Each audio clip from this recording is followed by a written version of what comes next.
Call the meeting to order of the Administration and Finance Committee meeting for June 10, 2025. In attendance are trustees Daryl D'Souza and Thomas are attending virtually. We have regrets from trustee Nisha and John Xavier. The rest of the trustees are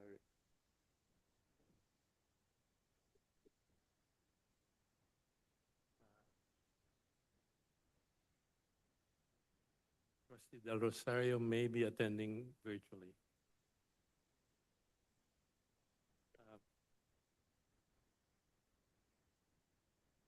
Please stand for the opening.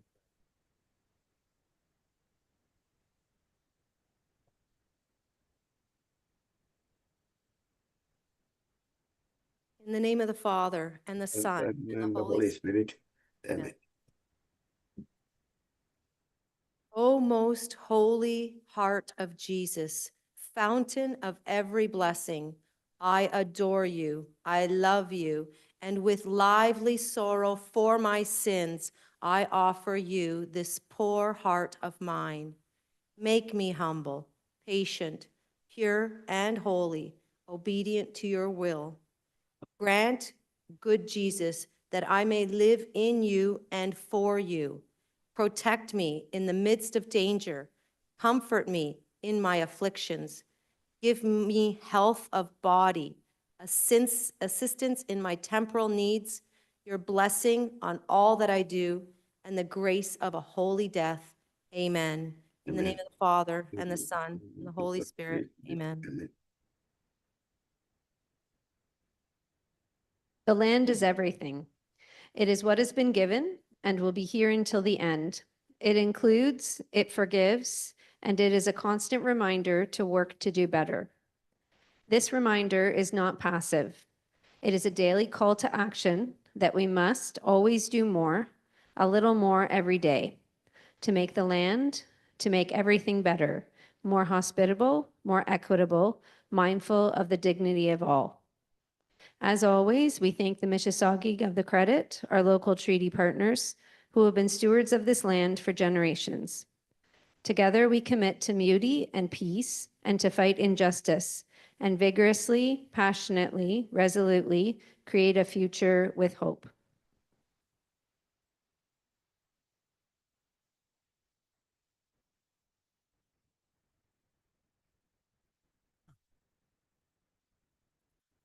Thank you. Thank you, Trustee Damara Javanotsi, for leading us in prayer, and thank you, Trustee Corbett, for doing the land acknowledgement. Before we approve the agenda, we have two additional items to the agenda you will find in the top sheet as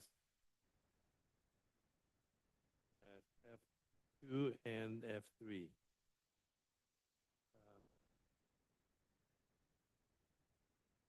And Mr. Trustee Chairman, thank you. Just through the chair, just a few typos as well prior to approval. Page 6 of the agenda, C4 should say trustee Stefano Pascucci, not superintendent. And page 12, Children's Aid Society presentation data. Date says Thursday, November 21st, 2025. It should be 2024. Thank you. Thank you. Duly noted. Excuse me, Mr. Chair. I noticed another error as well. Yes. Page 41 on one of the charts, it's supposed to say at the last column 2034, but it said 2024. Duly noted. Can I have a motion to add the two items to the agenda? Moved by Trustee Pascucci. Don't need a second. Okay, all in favor? Opposed? Carried. Through the chair, just a bit of a point of order. We have no vice chair yet identified for for this evening. So prior to approving the agenda, We have someone who will. We have trustee Tamara Giovanozzi, who will be vice chair.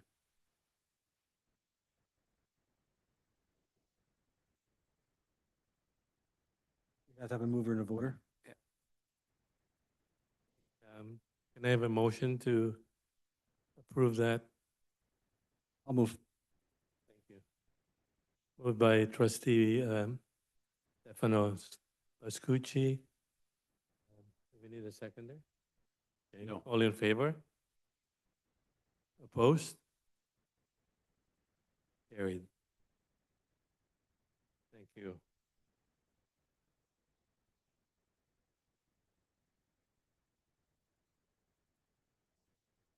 Approval of the. You do the. through the chair, we are looking for approval of the agenda now.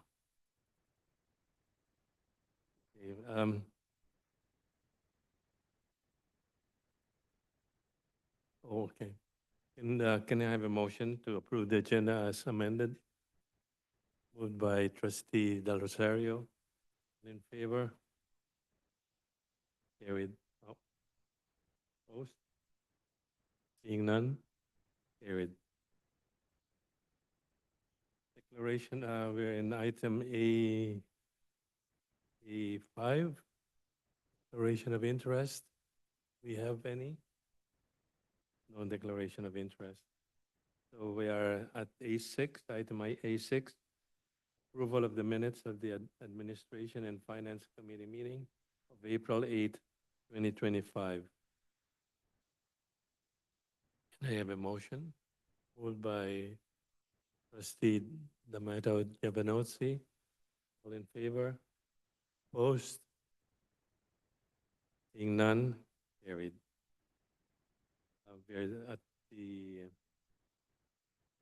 B1, awards and presentation.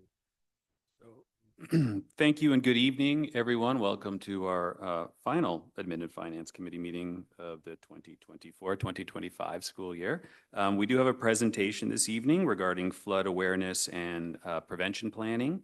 And presenting this evening, and I believe it was distributed as part of the taupe sheet. And I think at least two of the three names I'm going to get right. Ben Gallagher from the City of Mississauga, Dale Gray, who's providing support, and Emma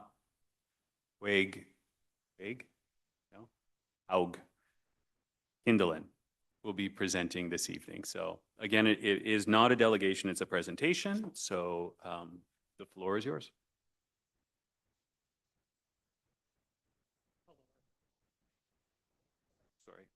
I'm sorry. You may have to use that portable mic because we have some of the trustees and our audience is online, so it's easier to. They have one. Thank you, everyone. My name is David Kellerson, and I'm with the Toronto Region Conservation Authority, and I'm here with my colleagues from Credit Valley Conservation Authority, Emma Hoag-Kundelin, Daryl Gray, and from the City of Mississauga, Ben Gallagher. And we're here today to talk about flood awareness, flood preparation as our role under the Conservation Authority Act and our responsibilities to the province for that. And we're here today because we do have a track record as conservation authorities with the education system. So the reason we're both here today is for what you can see on the screen.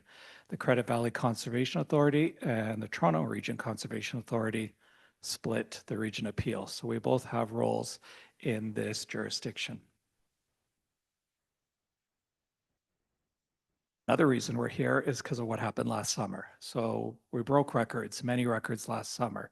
So we had the wettest year, the wettest year, the higher averages, and we had two big storm events that reminded us of the need for emergency planning. We also had a school that did flood, and that also really shined a light on the importance of this, and the importance being what to do when. So this all comes back from the province's strategy for flood protection. So there's a bunch of pillars to it, and this is from Ontario's strategy. And the pillars are mitigation, preparedness, response, and recovery. And we all have a role in flood protection. So conservation authorities have a role under the Conservation Authorities Act to prepare floodplain mapping, for example, but also to monitor rainfall and to issue public warnings and emergency services warnings during events.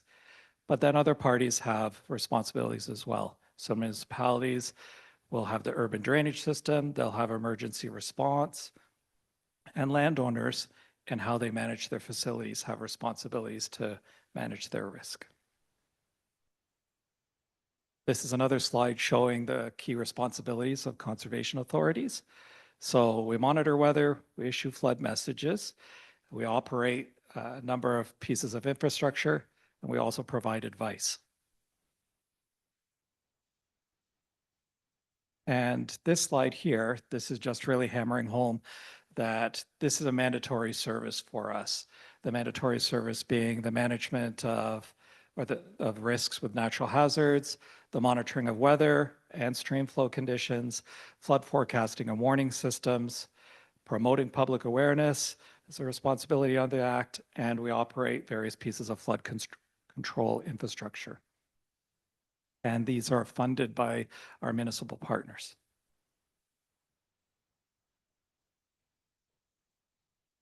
So to support the presentation and the conversations to be had today, we've completed a preliminary risk analysis using our available flood risk mapping to identify a number of schools within the Dufferin-Peel Catholic School Board with potential risk of flooding.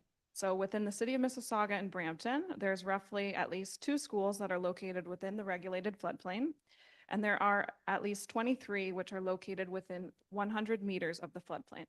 This makes these schools at higher risk of flooding around open water courses and would more likely require flood evacuation planning. Nearly 70 other schools also have the potential risk of urban flooding, which may benefit from on-site preventative measures to improve local drainage conditions.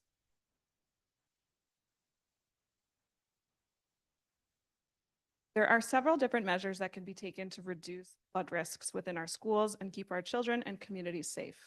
The first is to consider flood risk and mitigation measures for all new schools as part of the planning process. The second is to develop flood evacuation plans for schools and implement flood awareness and preparedness planning for staff, students, and the community.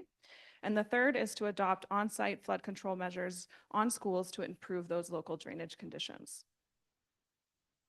We've come here today to request a partnership with the school board to develop flood risk reduction programming, which includes flood and emergency preparedness planning for schools and flood awareness campaigns for staff and students, including information on prevention measures for new and existing schools. And I'm here to tell a couple stories of what happened last summer. So what this slide shows is this orange line that cut across Southern Ontario. And on July 15th, the day before the flooding on July 16th, conservation authorities, both CVC and TRCA, issued a flood warning. So that's a demonstration of how there can be advance warning so that facilities, people can prepare. Here's 2 examples of where we have emergency plans and they've worked well. So one is the Evergreen Brickworks facility in Toronto. It is a much older facility, but they know they're in the floodplain. So then they made choices when they refurbished the building in terms of how high the electrical outlets were, how easy it is to clean the facility when it does flood, because they know they will flood. So they can bounce back really quickly. And they did evacuate this past summer and were operating again within a day or so. The GO trains, we had a GO train stranded in 2013. Thereafter, emergency preparedness plan was developed between conservation authorities, the city, and Metrolinx. They have not flooded a train since, and we have a procedure in place to notify them of the time to stop the trains. We have a long collaboration with school boards. Conservation authorities have conservation areas, and we also have a number of staff that go out to schools in a variety of programs to help with education. So what we want to do is work with you to help with emergency training, emergency planning, to make sure that there's awareness and we are prepared. And lastly, we wanted to showcase the success of some of our previous partnerships with the school board and local property owners. This includes investing in on-site flood preventative measures in new and existing schools. Over the last 10 years, CVC has successfully implemented a total of 15 rain gardens on a total of 11 school properties. These facilities not only provide local stormwater benefits and help improve the school's resilience to climate change, but also allow for enhanced learning opportunities for students. Through this program, CVC was able to produce curriculum-connected lessons plans on rain gardens and stormwater in order to provide opportunities for outdoor learning and engagement for both teachers and students. We hope to take the lessons learned from these existing on-site programs and our existing partnerships with the school board to develop an implementation of the flood risk reduction program that we've outlined here today. So in closing, we're here to request the support from school board trustees to pass a resolution to enable staff within schools to work with our municipalities and conservation authority partners to enhance emergency evacuation planning, to include flood risks with an immediate focus on those schools that we've currently identified, as well as to scope and work collectively as a group to develop a flood risk reduction communication program, which would include staff and student training on prevention and emergency response. Thank you very much. We're happy to take any questions. Thank you for your presentation. Are there any questions? Okay, Trustee Mario Pascucci. Thank you, Mr. Chairman. Thank you for this. We really appreciate it. As a trustee who represents the Ward 1 area and Ward 3 and my another trustee as well with Nika, we recently had a meeting with Stephen, the counselor at City Hall. And one of the questions was asked by a community member, what are some of the things we can do to minimize the exposure, the damage, et cetera? So yes, I believe we should look at a motion. This is a personal comment. I'm not going to speak for anybody else, but yes, I agree with you 100%. But there's certain things that I would like you to just bring it out and open right now. I'd like to bring forward. So the concerns I would have, for example, as an individual who had this house flooded in July and in August, and I live just north of Rathburn, the insurance company decided not to basically cover me anymore because there was 2 incidences within 5 years. I hadn't had an issue before, so I'm scurrying around trying to find another insurance. You see yourself addressing issues of that kind of nature, or are you looking at more or less the control of the situation? I'm not going to put you on, I don't want to put you on the spot, just for discussion purposes. Definitely, I'll try and answer the question. So conservation authorities play a number of roles. But what we have to focus on when we have buildings, facilities, people within flood risky areas that are more, I shouldn't call them flood risky areas. Everybody can flood during a rainstorm, just depends how the rain falls. But there are some in lower lying areas that can be more susceptible to flooding. So the Conservation Authority, the way we try to help minimize the damage, the amount of people that could be hurt from that is by mapping the risks, is providing a flood forecasting and warning system so people have a means to get out of the way.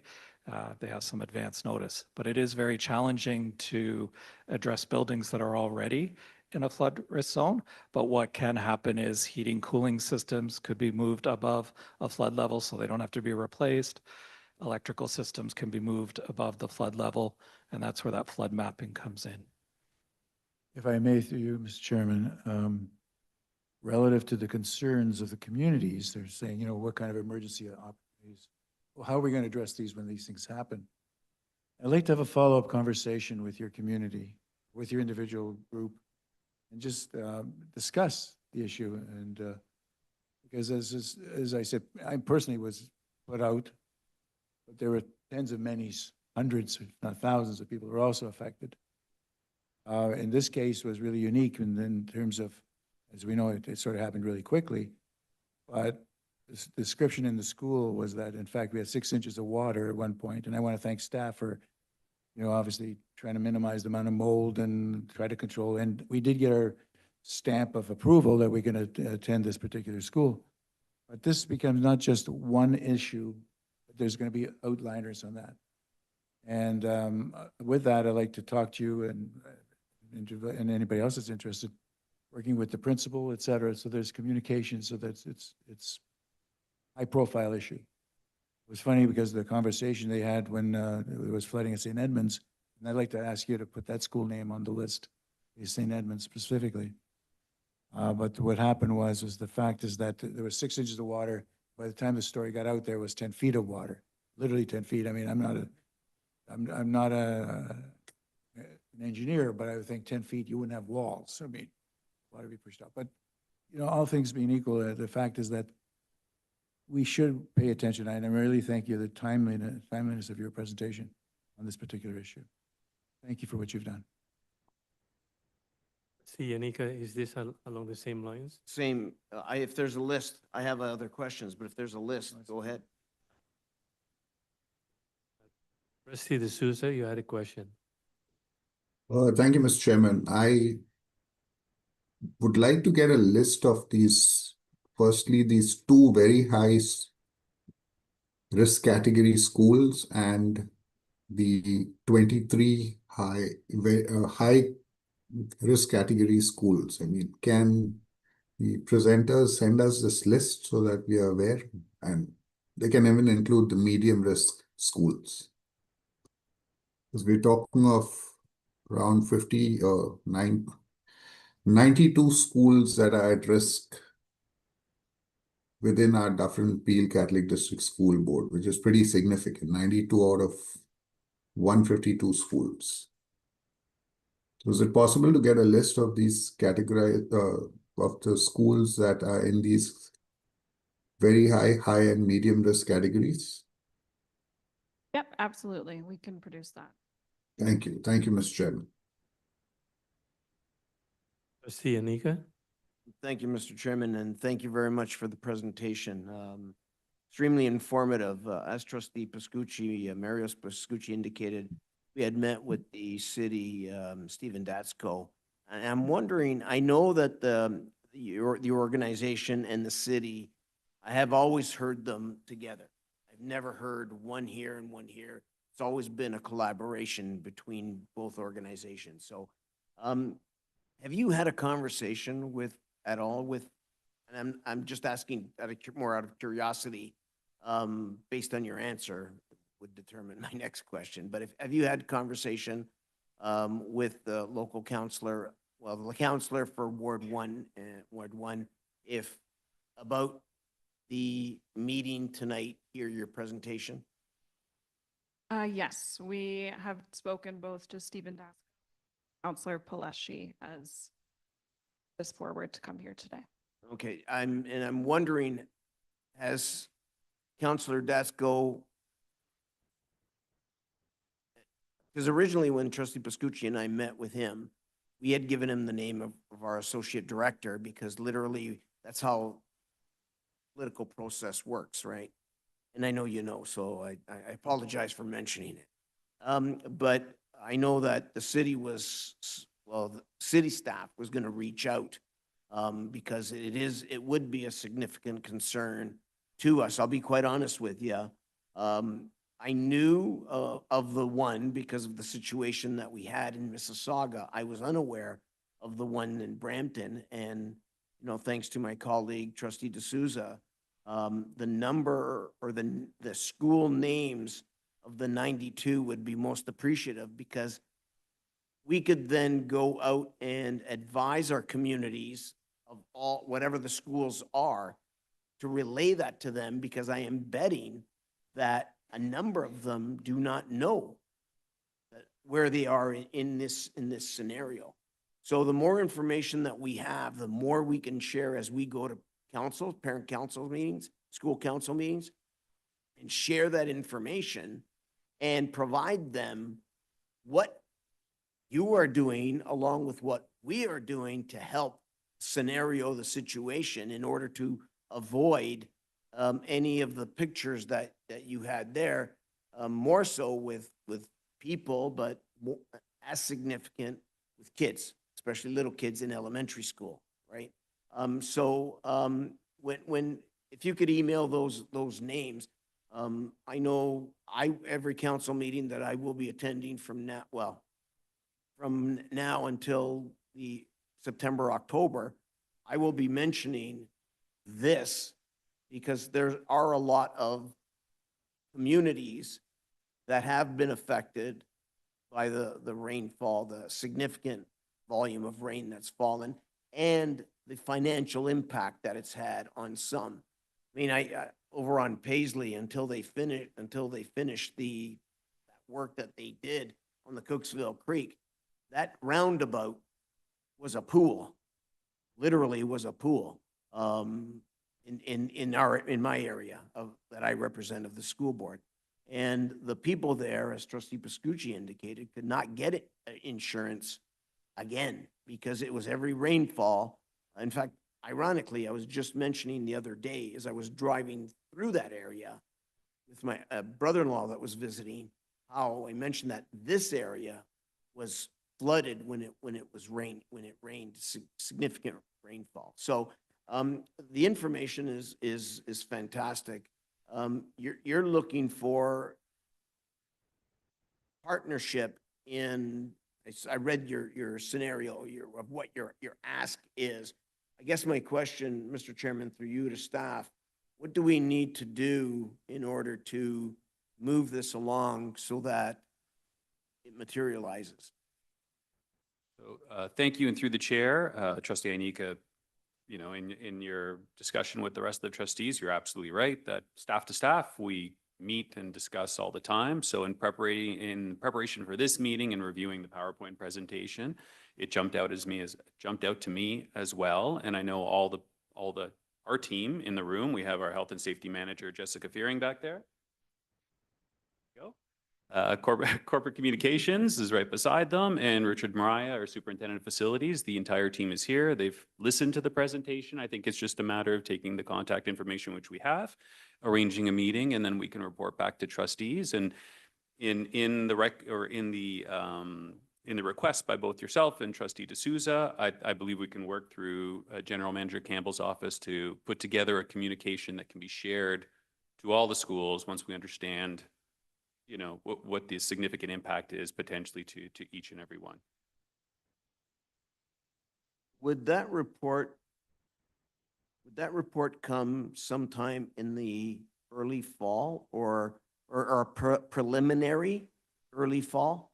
Sure. I know you're not going to do it in the next few weeks. I mind you, we don't have another ANF unless it's an emergency ANF. But would that report come sometime before the end of 2025? Through the chair, I mean, off the top of my head, without having spoken to anyone really, it would be, I would try to target, I believe we have a September ANF, the September ANF. If not September, November? Yes. Just because I want to make sure that you don't, staff doesn't come back, not that you ever do, but come back with, well, we met, we're going to do this, next order of business. We'd like to hear something of substantial of what's going on.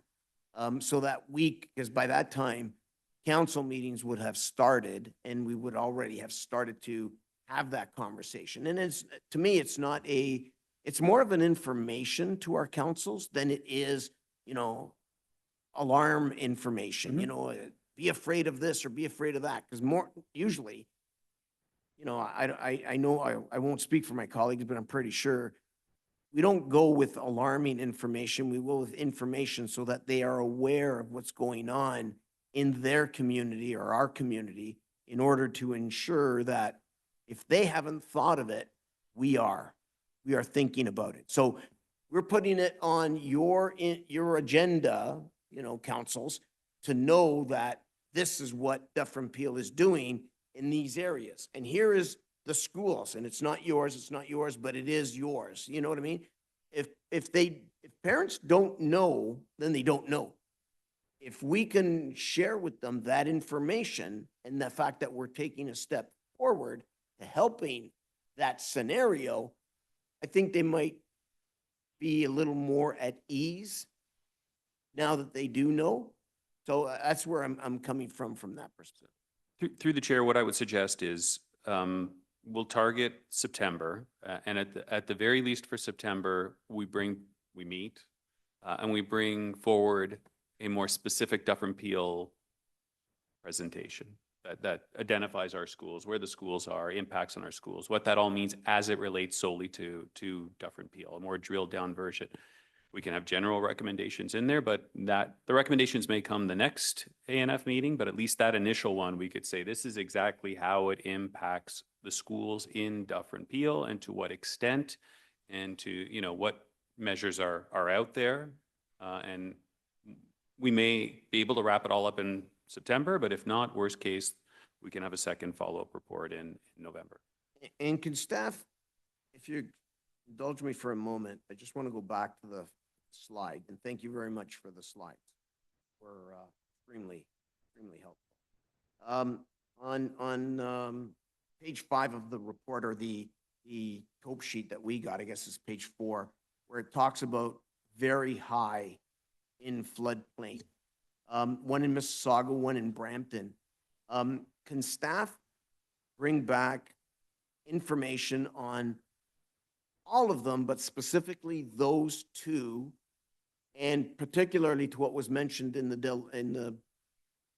delegation, or the conversation of where we are with our HVAC, where are we with our, you know, plugs, things of that nature, of what we can do financially, because the board does not have, and I will relay to you, the board does not have a money tree. If we did, it's underwater. So, and I say that jokingly, but in a sense, at least those two schools, what is at risk?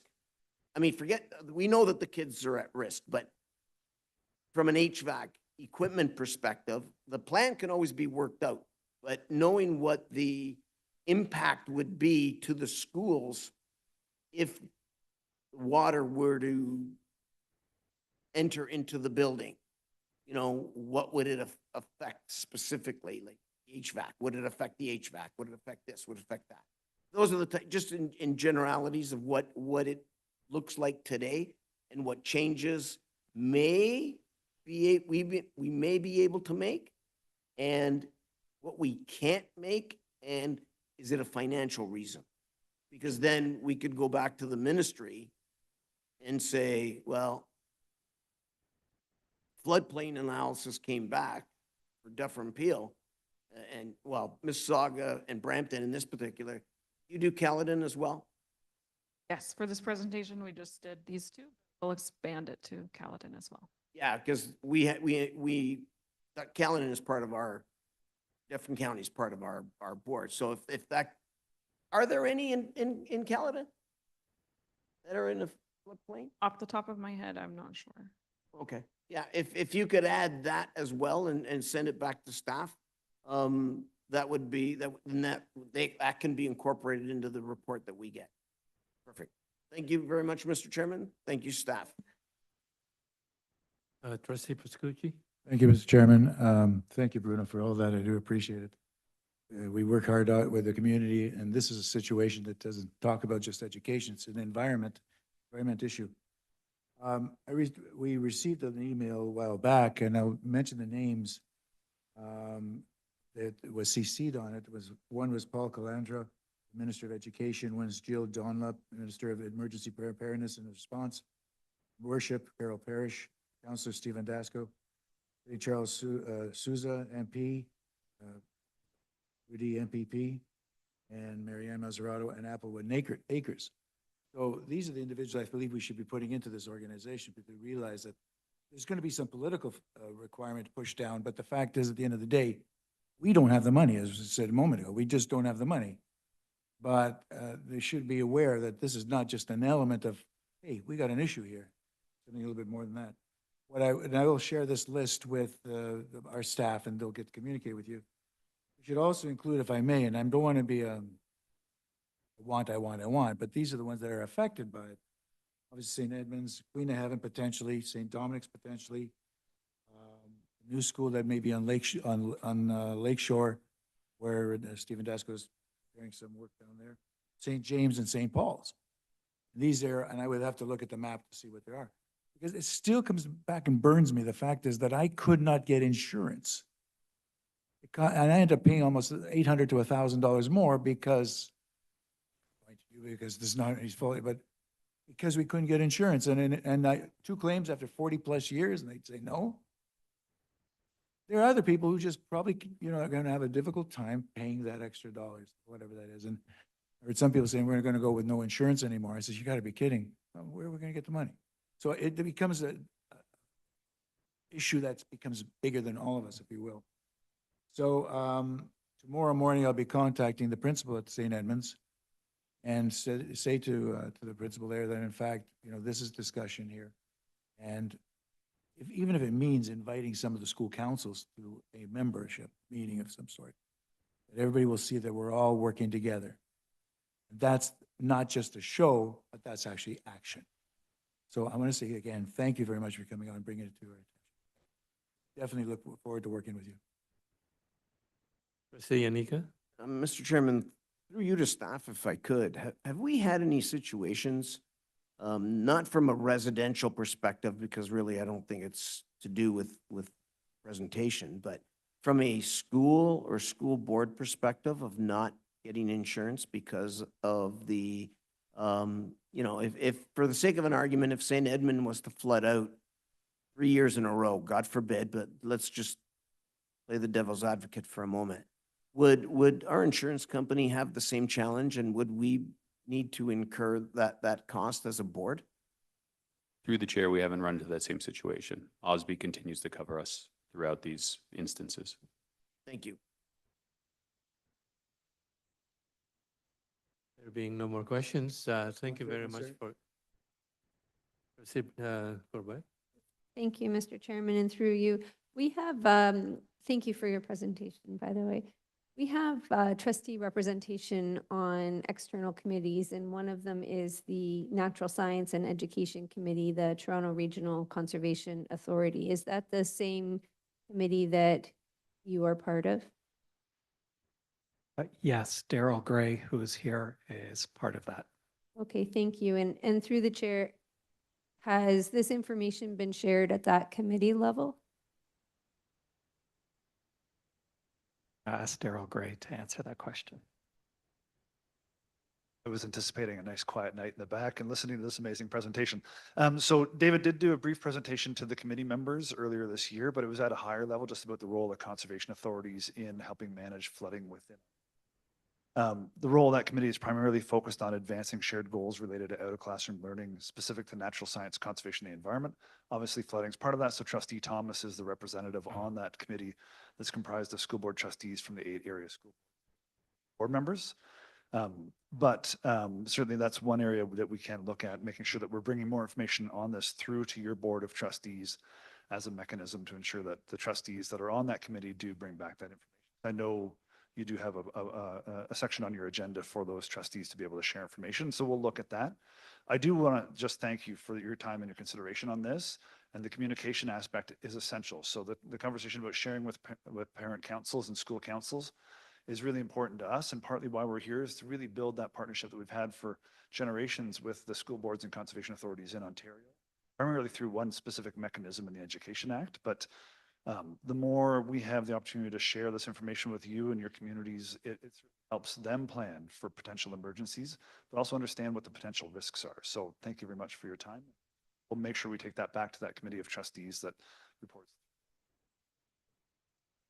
Thank you so much. And through the chair to staff, the presentation indicated, I think it was slide 4, that said while schools have fire evacuation plans, they lack flood evacuation plans. Is that the case? Our board doesn't have flood evacuation plans in place? Through the chair, we have emergency evacuation plans in place, but this would be kind of our first foray into flood-specific evacuation plans. We just haven't had the issue in schools. Okay, and through the chair, given that we had 2 major events last year, one in July, one in August, I feel that's something that is important considering there's 92 schools at risk. Have those schools that they've identified through the chair, have they been verified by our board? Through the chair, we're just at our initial meeting this evening. So part of the takeaway is we'll connect them, the Conservation Authority and staff, the City of Mississauga staff, to our health and safety officer, communications officer, facilities officers, and whether it's developing plans and putting together proper communication, that will be the next step in this. Fully understanding what the scope is. There's a number of schools identified high, medium, low risk, and what is that actual risk and what type of plans would need to be developed. Through the chair, yeah, I feel that would be important, not to make the process redundant in the research. They've obviously put extensive expertise into the planning of this and not to question the schools that you've already identified. I personally, before I speak to any school councils or members, I think it would be important to have a better understanding of where these overlap and at least from the expertise of our staff as well that can verify if there's perhaps there's more schools that are very high risk other than the two. Perhaps there's less that are high and medium risk, but I think the data is very important to start with. And then from there, we can determine what communication plans need to go out to the communities, what preventative action the board's going to take, what education the parents and families need to be aware of. I know there was an ask about having a motion, and I'm not sure if the expectation was that that was tonight or not, or if it's even necessary because staff are involved in this already. I think requires a bit more part on the board's end before proceeding to a motion. And I don't know if I'm correct in that, but I guess my question is that the expectation tonight? So through the chair, I mean, health and safety and the safety of our schools are as paramount to us as they are to everybody else. So it's, you know, having just seen the information this evening, I think there's a commitment by everybody in the room this evening to absolutely work collaboratively to move forward. I mean, we saw the reality of it last summer, and it can happen again this summer, it can happen again next summer. So we absolutely will engage, develop plans, to Trustee Anika's point, find out what the risks are. And to your point, Trustee Corbett, I mean, there's numbers here, and there's very high, and there's within 100. Like, we need to understand exactly what that means and what that impacts. That way we could tailor the messaging. You know, a message to a school in identified as very high might be different than a message to a school that's medium or low risk, right? So even the plans that you need to develop may be different depending on the risk. And I see, I'm just saying this now, I'm looking and they're kind of nodding. So I think, so there is absolutely more discussion that needs to go on before we send out a communication, before we come back with a plan. But that's the hope for September. At the very least, we've had those discussions, identified those schools, put some definitions and parameters around what each category means, and then we could start sharing it along with a communication strategy. Thank you. And through the chair, the reality is with current climate change, this risk isn't going away on its own, and we certainly do need preventative efforts on the board's part, not just to protect the properties from damage, which can be significant, but also to ensure our communities are aware of what their role is in preventing as well. So I know there was mention this evening about curriculum and embedding some of that information as well. So it might also include the program department to make sure, again, we're not redundant in our messaging and communication, but that it's effective to students and aligns with the Ministry of Education. Thank you. Trustee Pascucci? Thank you. I did think I was going to be finished, but I'd like it just noted in the minutes on this item, if I may, so that you're aware of the community questions. I've already sent the list of names to our associate director. The community is requesting some actions, and one of them is detailed communication to the school community on emergency evacuation and contingency plans. Number two, confirmation that the school board is directly following TRCA's updates and alarms and communication to the school community and parent association. They can sign up for alerts. The last one, communication to the Applewood community on the city's 4-year plan, which I obviously have no control over. I just want to make sure that this is noted in there, and then when we go back to the community, because we have this 2 months off, so to speak, I don't want to lose the enthusiasm, which I don't think you're going to lose. The continuous people are going to be excited about it. Third time, thank you.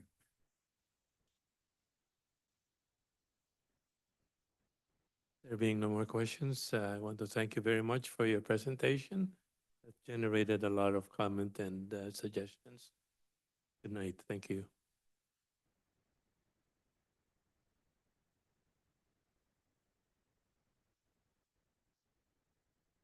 We are now to item D, D1, D1A, report from Ontario Catholic School Trustees Association. No report at this time, Mr. Chair. Oh, Thank you. before I forget, I just noticed in the top sheet that I'm absent, so I am here in person. Thank you. Okay, thank you. Okay. Do we have anything under D1B, good news items? There being none, we go on to item E, E1, retirement of the Aguilar principal. I believe Director Mazzarato is presenting this one. Good evening. Before trustees is the letter of retirement from Arlene Aguilar, who is currently a principal at St. Herbert. And after 35 years in education, we would like to congratulate Arlene on her retirement effective July 31st of this year. She has served the Dufferin Peel community in her role as teacher at St. Jude, Mary Fix, St. David of Wales, and St. Julia. She has also shared her gifts as an academic consultant in religious education and faith formation for 6 years. She answered the call to leadership in 2014, serving as vice principal at St. Timothy before being promoted to principal in 2018 at St. Francis Xavier Catholic Elementary School. Arlene will conclude her career this year as the principal of St. Herbert. She considers herself a humble teacher at heart. Rooted in our faith, Arlene has always been deeply committed to fostering student well-being and celebrating student achievement, especially elevating the voice of diverse learners. She is truly grateful for her vocation as a Catholic educator, as it has permitted her to share her faith and love of teaching with the students and the staff and the families she has encountered along her journey. Arlene will cherish the lasting relationships with all the wonderful colleagues and dedicated mentors she had the honor and pleasure to work with over the years.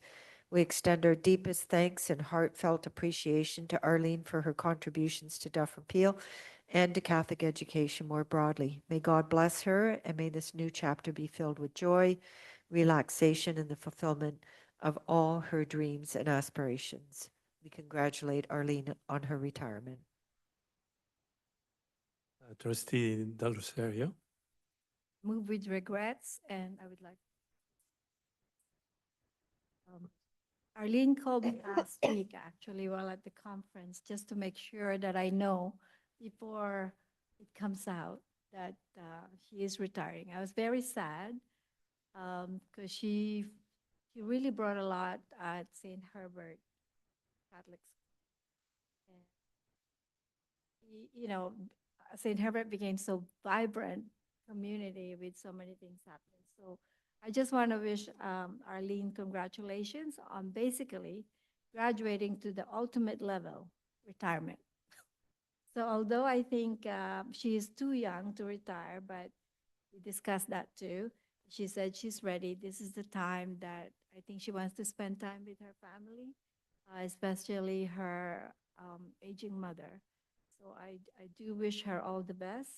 And I thank her for her leadership and dedication in giving her all to all her schools that she serves. So God bless Arlene, and I'll see you at church. Thank you, Mr. Chair.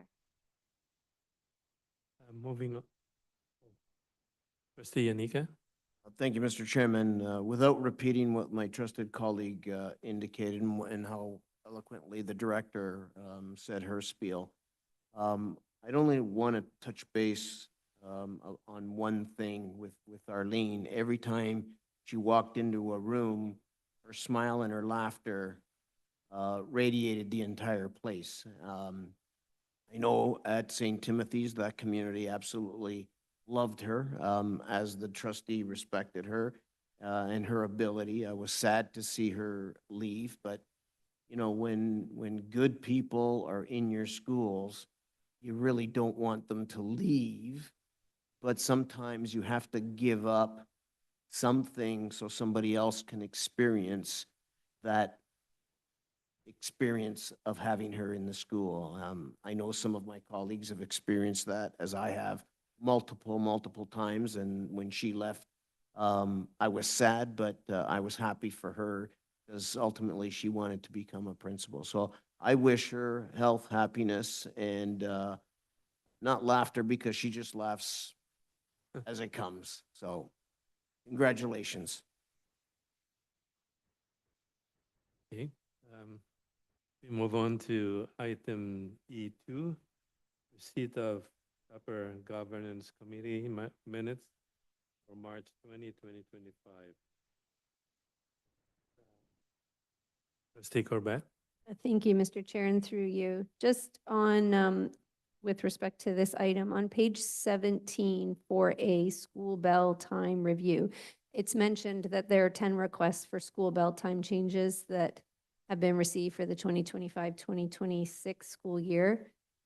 Can that information, of which Dufferin Peel schools and the rationale, be shared with trustees?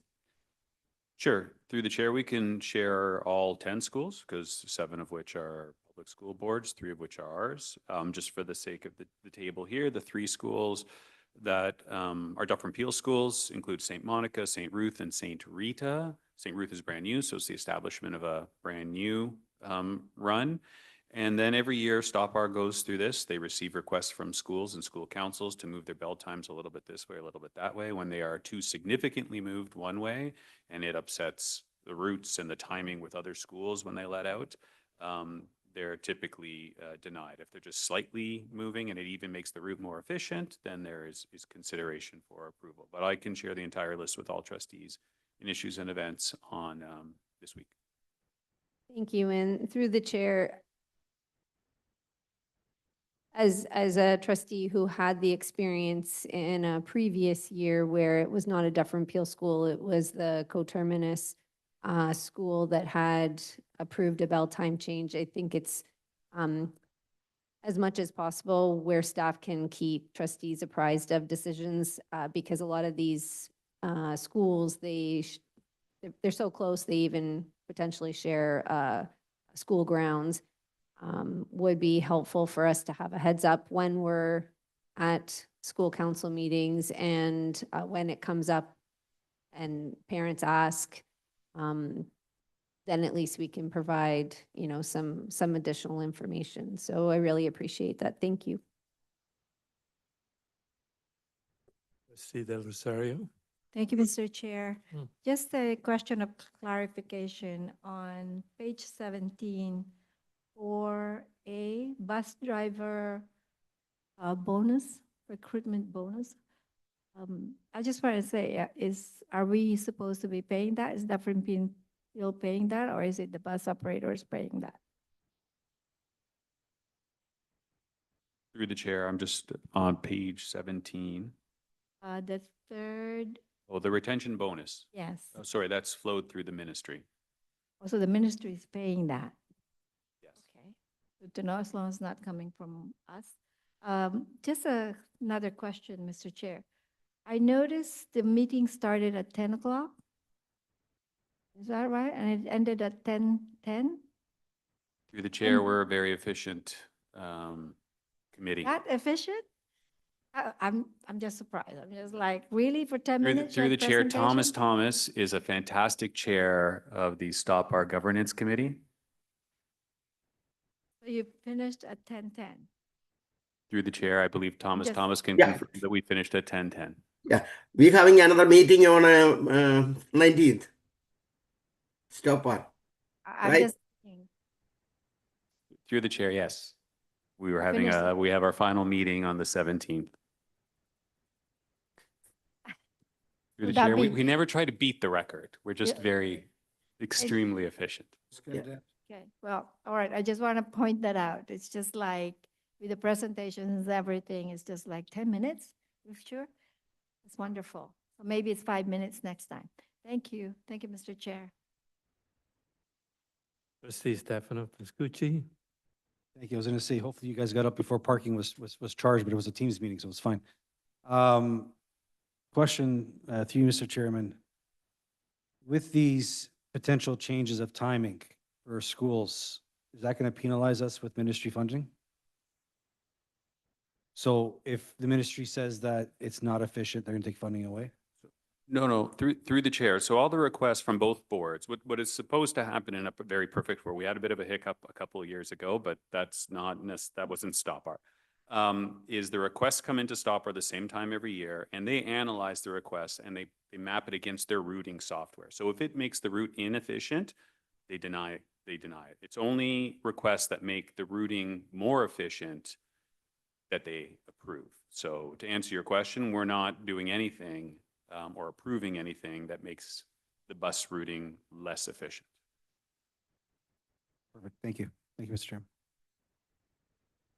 We're down to item E3, interim financial report as of May 31st, 2025. Executive Superintendent Chirapaka. Yes, thank you and good evening, everyone. This report starts on page 19 of your agenda. And what you'll notice is this is an additional interim financial report being presented to the committee in the efforts brought forward this year from finance to bring these reports forward on a more regular basis. Part of this reporting is what we do with the ministry under our multi-year financial recovery plan. We have increased financial reporting obligations with them. So in alignment with that, we are bringing forward these reports on a more regular basis to the committee as well. Superintendent Scott Keys is going to review the report for you. Thank you and good evening, everyone, and through the chair. As mentioned, I will be presenting the interim financial report for the 9-month period, September 1st to May 31st. And again, it starts on page 19 of your agenda package. The report uses budget as a comparator to show current year results as well as year-over-year results. As of May 31st, DPCDSB projects a compliance deficit of $28.6 million for the 2024-2025 year, which has been adjusted to reflect the sale of BJ Fleming. The deficit is primarily impacted by the employer-funded long-term disability plan. However, additional cost pressures include the unfunded portions of the Canada Pension Plan and the Enhanced Canada Pension Plan, or CPP2, and employment insurance benefits as well. The transportation grant, as well as critical system investment needs such as technology, cybersecurity, and curriculum materials. The report includes 3 different areas: financial, enrollment, and staffing, and I'll provide highlights on each, which are on page 21 of the agenda package. Our target or benchmark for spend at this time of year would be around 75%. As of May 31st, our total actual operating expenditures are about 71.4% of the annual budget. However, if you exclude items booked at year end, the spend is closer to 76.5%.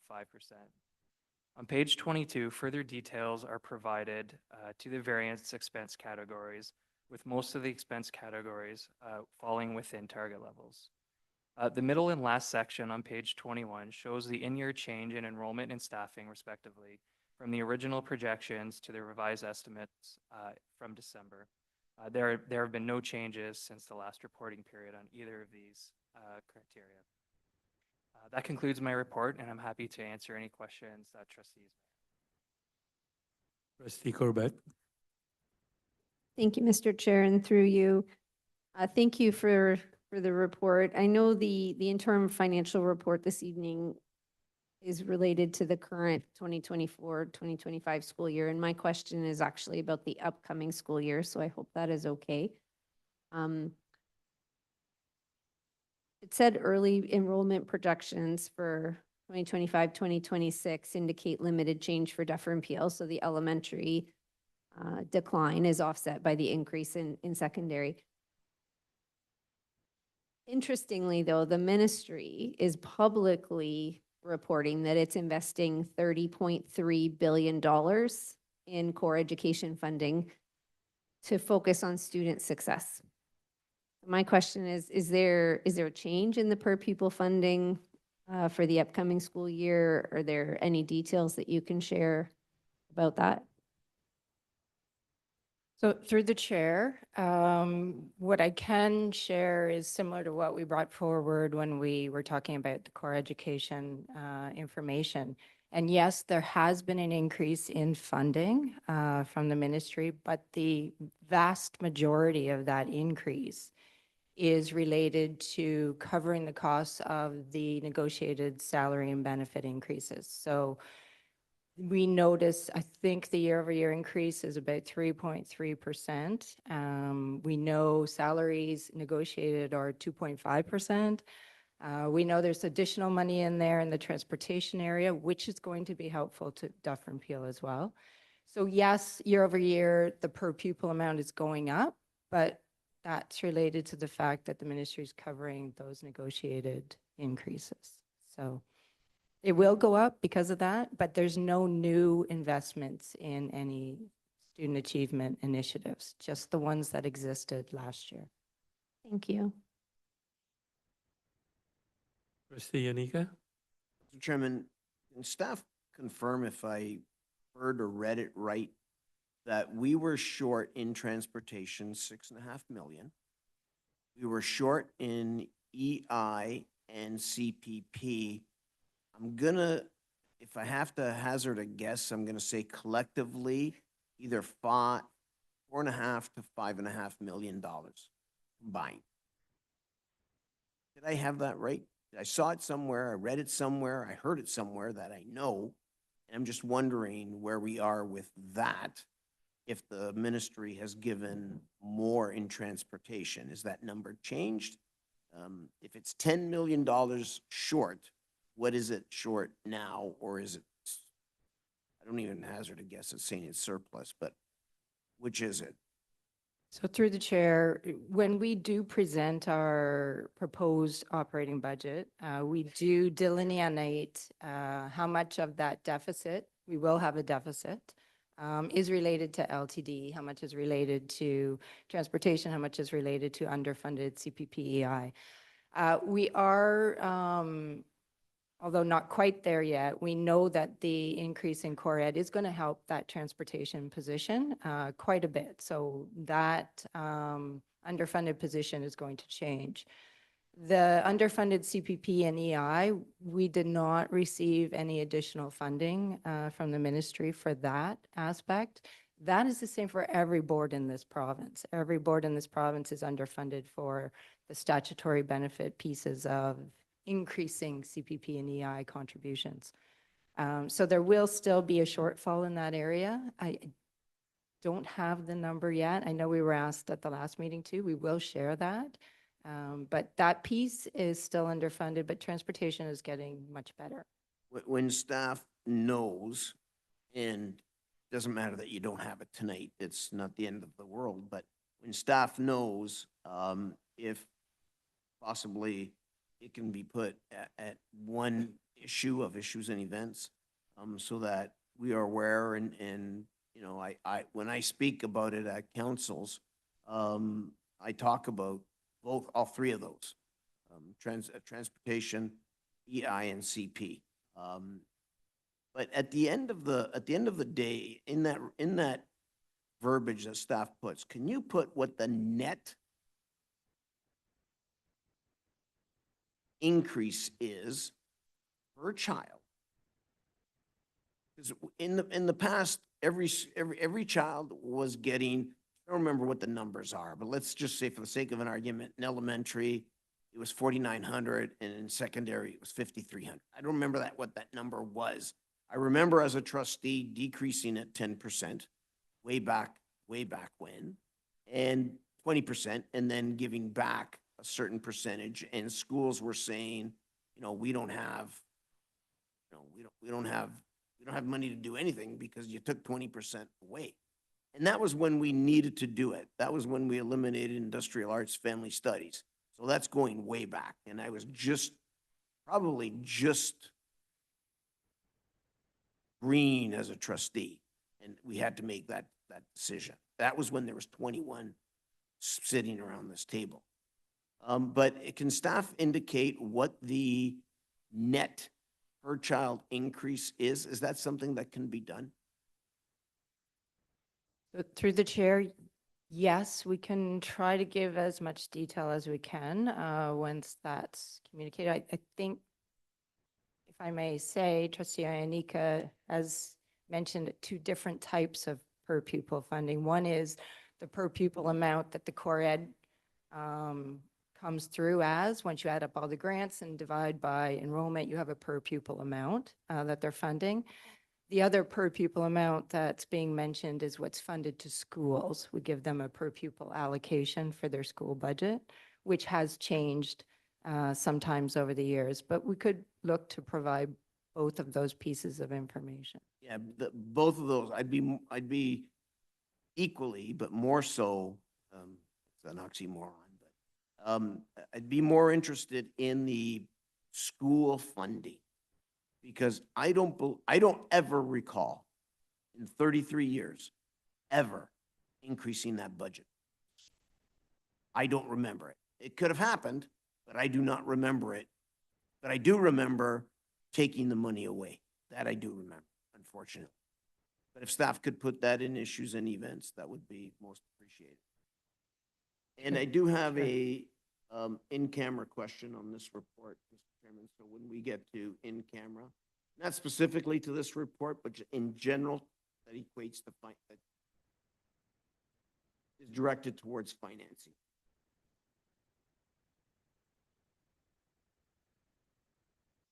There being no more questions, we'll move on to the next item. March 31, 2025 enrollment report by Superintendent Moriah.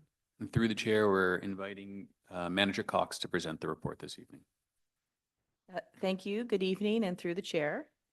The report that you have before you, starting on page 23 of the agenda, is the annual information report prepared by the Planning Department, which outlines the board's enrollment as of the March 31st Ministry of Education reporting date for the 2024-2025 school year. As noted in the report, schools reported a total of 70,739 students. 40,624 are elementary students and 30,115 are secondary students. This is a decrease of 1,013 elementary students and an increase of 217 secondary students. However, a net decrease of 796 students since March 31st, 2024. Appendix 1, starting on page 24, is the actual enrollment report, which breaks down the enrollments by school and by grade at both the elementary and secondary panels, and identifies the difference in enrollment for each school between March 31st, 2024 and March 31st, 2025. The enrollment totals do include 187 remote learning students, of which there are 58 elementary students and 129 secondary students. This concludes the presentation of the report, and I'm happy to take any questions from trustees. Thank you. Questions? Trustee Pascucci. Thank you, Mr. Chairman. Through you to staff, recognizing our numbers have gone down, gone up, et cetera, how is that reflected in what's happening at Peel Board? Are they having the same interesting patterns, or what could you recommend, or can you suggest something that's happening there? The question is, are we the only ones suffering like this? There are other boards in the area. Talking about French as well. Through the chair, in general, from what we understand through our discussions with our colleagues at Peel District School Board, they do experience these fluctuations as well. In general, there has been a lot of exodus from the GTA area into a lot of the more rural boards. So it's not just a Dufferin Peel issue. It is an issue that a number of boards within the GTA are experiencing. If I may, Mr. Chairman. Thank you for that. What about French public and separate? Through the chair, for something specific like that, we'd have to look into it and get back to you. Would you get back to us as a table? Information, bring it back to us through issues and events? Through the chair, yes, no problem. Thank you. Thank you, Mr. Chairman. Thank you for that. Trustee Anika? Mr. Chairman, through you to staff, I know you don't know. If you do, I'd be very surprised, but not that surprised. Can staff, again, in issues and events, put what that decline means from a financial perspective? How much less money we would get because of the decline in the number of students? In elementary, I know they're funded more than in secondary. So, well, not that, but more, whether it's $1, $100, or $10, doesn't matter. But staff equate to what that is from a financial perspective? Because when I go to councils and I talk about the declines and the increases, like overall, Dufferin Peel lost 1,000 kids, but when we got, so much from elementary, which is 1,200, and we got additional 200 in secondary, the net is in the conversation is 800 for the sake of a number. But people always have a better understanding if we can say, or I can say, the net is negative 800, which equated to X number of thousands of dollars that we can't use to spend on whatever schools. Is that something that can be easily done? Let me ask you that. If it's not, then I'm good with just the numbers. If it is, Through the chair, we can help provide some context for what that means. Obviously, when our student population declines, there's other costs we don't have to incur. So there's offsets in there, but we can provide some context as to what does happen with core ed or what it does mean when there's a decline. thank you, Mr. Chairman.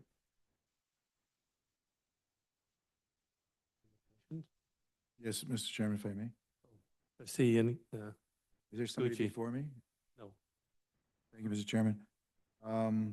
Yes, regarding St. Sophia, the Byzantine Rite School that we have, and the current enrollment relative to the Byzantine community, are we still having, I noticed the numbers have settled down a bit, regarding individuals who came from the Ukrainian homeland back to Canada. Are we addressing, or are we having issues? Do we have we done anything to the population, minimize the population for the Ukrainian community within St. Sophia?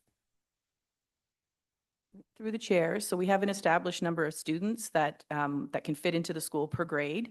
So we do max out that number every year, and any students that can't be accommodated within St. Sophia, they are actually directed to their home school. So if I may, Mr. Chairman? Thank you, Mr. Chairman. So an issue, what's happened is here that it's not like it, there's always the chance that they may not be able to go to the same school as their sibling, correct? Through the Like chair. like if they have a brother or a sister in St. Sophia and child is now of age, goes to St. Sophia, they will, because they have to go back, they have to be directed to their home school unless there's an opening available at school at St. Sophia, correct? So through the chair, that's if you've got siblings coming in together from different age groups, and they're looking for space in the school, there may not be 2 spaces available in 2 grades. However, when kindergarten registration is released, all students in the school are made aware, the notice goes out to the parents to identify that there is a registration for the kindergarten or for FDK and to get their applications in. Thank you, Madam. Unity. Okay, we're going to, E5, long-term facilities master plan update, enrollment report. And through the chair, this will be presented by Senior Planner Coops. Good evening, and through the chair, the report before you is an overview of our student enrollment trends in the Dufferin Peel Catholic District School Board over the 20-year period from 2014 to 2034. The long-term enrollment projections will be used to inform the development of any future capital priority submissions requested by the Ministry of Education, as well as for balancing enrollments through realignment of school boundaries, program changes, and pupil accommodation reviews. Overall, Dufferin Peel is expected to experience a population increase of approximately 4.3%, or 3,054 total students over the next 10 years, which is comprised of approximately 2,300 elementary students and 750 secondary students. It's important to note that growth is contingent on the timing of new construction, and notwithstanding that there are still areas within the board that are experiencing enrollment decline. The board currently operates a utilization rate of 80% with 17,550 surplus pupil places. Over the next 10 years, the board-wide enrollment is expected to increase by approximately 3,000 students to 73,800 with an expected utilization rate of 83%, which would reduce the total number of surplus spaces to approximately 15,000. In terms of an enrollment breakdown by municipality, page 35 shows the projected enrollment in the city of Brampton. Since 2014, elementary enrollment has declined by 4,152 students. However, the elementary enrollment is projected to increase by approximately 1,000 students over the coming 10 years. On page 36, it illustrates the changes in secondary enrollment in Brampton.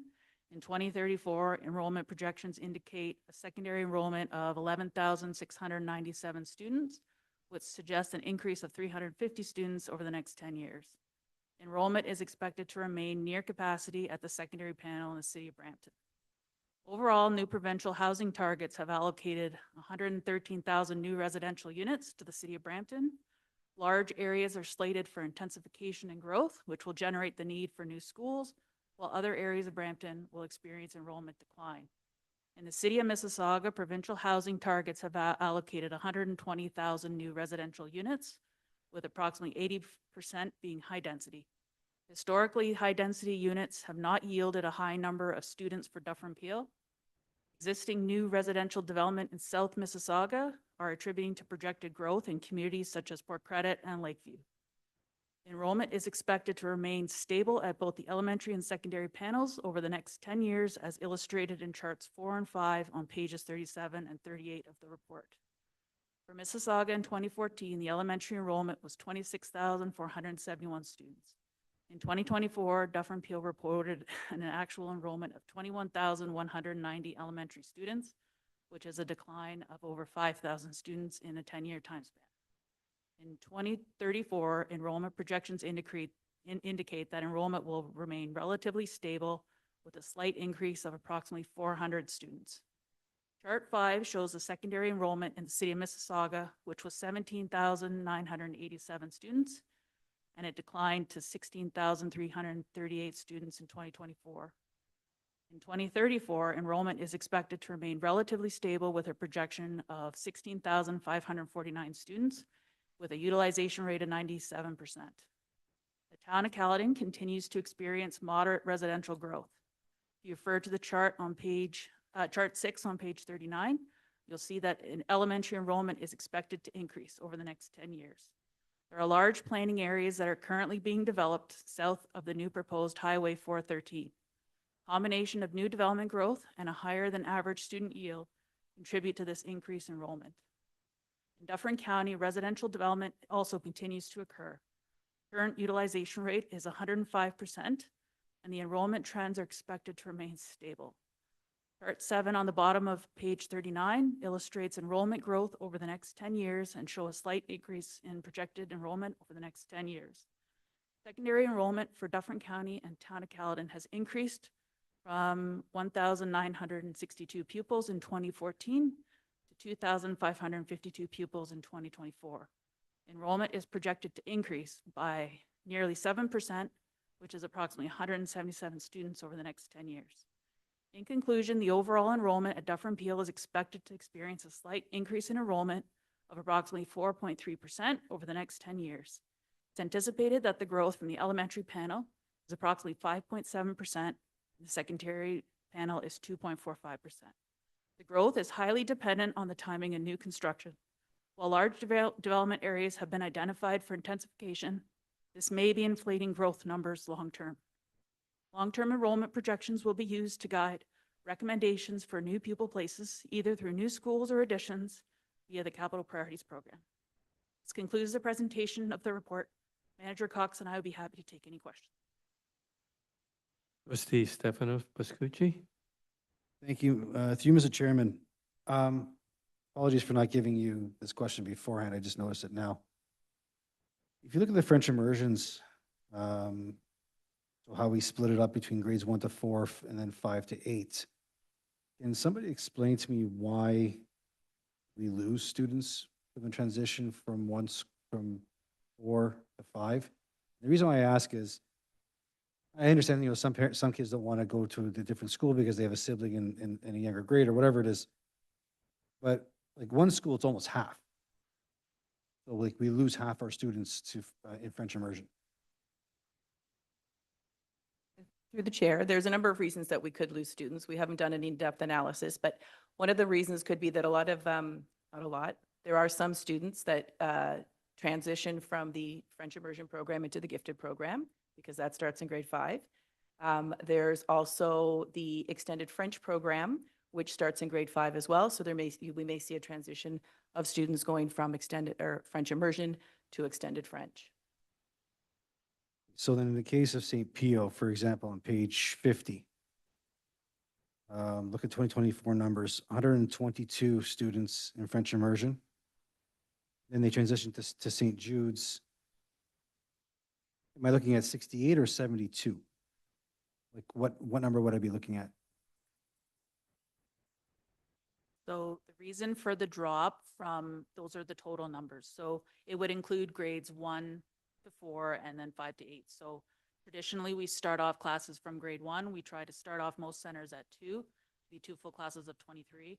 And then as a student transition, there's always a few students that end up leaving the program to choose other programs. Okay, so just again, just to understand the numbers here. So on page 50, St. Pio, in 2024, you have 122 students. To understand the numbers, am I looking at 2029 at St. Jude at 72 students? Because that would be 4 years down the road. So we're losing. So then, I guess to the extent of, so the extent of French program would be St. Lorenzo then? Or they would go to the gifted program?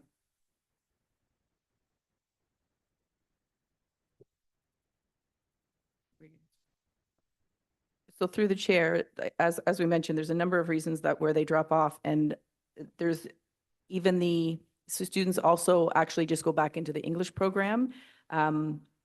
We don't have information on exactly why they leave. I mean, we can do a little bit more analysis and share with the trustees, but there's a natural, I guess, attrition from the program. So you're on page 50, just so I'm clear, you're looking at the numbers from St. Pio transitioning from the FI program in 2024 to 2029? Sorry, I missed that part. If you could kindly repeat that. Yeah, because it'd be 4 years down the road, correct? Correct? Yeah. So the students that started in grade 1 in St. Pio would end up in 2029 in St. Jude's. Through the chair, that's correct. Okay. Yeah, so that's what I'm looking at, because then 2019 to 2024, you did 153 to 68 and so on. So if we can just, I guess the question is, are we losing students to the coterminous board because they have a different program? That's, or a school that is closer to St. Pio. If you have a smaller, if you have a younger sibling that's in grade 1, 2, 3, or 4, and we all know that because of school times, that's an issue for a lot of parents. Are we losing students to the public board because of that? Through the chair, we'll work with our coterminous board and see if they're willing to share the information with us and get back to you. Yeah, and then and thank you. And that also brings up through you, Mr. Chairman, the question about busing. We can start getting busing for these French immersion programs. So through the chair, 2 points very, very quickly. I know in discussion with both Manager Cox and Acting Superintendent Mariah, it's been a couple years since we've had the opportunity to sit down with each individual trustee and go through schools within your particular wards, both from an enrollment perspective, a development perspective, a future planning perspective, and a facilities perspective. And it's something that we'd like to actively do early in the new school year, so we're all equipped with the same set of information. With regards to transportation, specifically around programs of choice, I think we're just decoding the most recent funding we received from the ministry to find out how much of it is going through or allocated to existing contracts and how much of it is being or potentially could be used for certain programs. Our next run at the ministry, depending on if we were successful this time, is to expand transportation to programs of choice. So stay tuned because there's no firm commitment either way. Thank you very much. Thank you, staff. Thank you, Mr. Chairman. Any other questions? Okay, moving on to item E6, long-term facilities master plan update, facilities report. Again, thank you through the chair. We may have to do a bit of a shuffle here because we have a number of facility staff that participated in this report. And as everybody makes their way to a microphone, I'll just add that there's a bit of a different flavor and a twist to the report this year. We typically come and say, well, you know, the school's aged one more year and we have one more portable but there are certain aspects in this report that speaks more to work orders, the number of work orders, what the team has been working on, as well as a more in-depth. I know there were some questions about our energy management plan and spikes in energy costs. And so we have both the energy management team. They're still making their way up here. I'm running out of things to say, everyone. So as they make their way up, I will ask Superintendent Mariah to introduce the team, and then we'll work our way on through the presentation.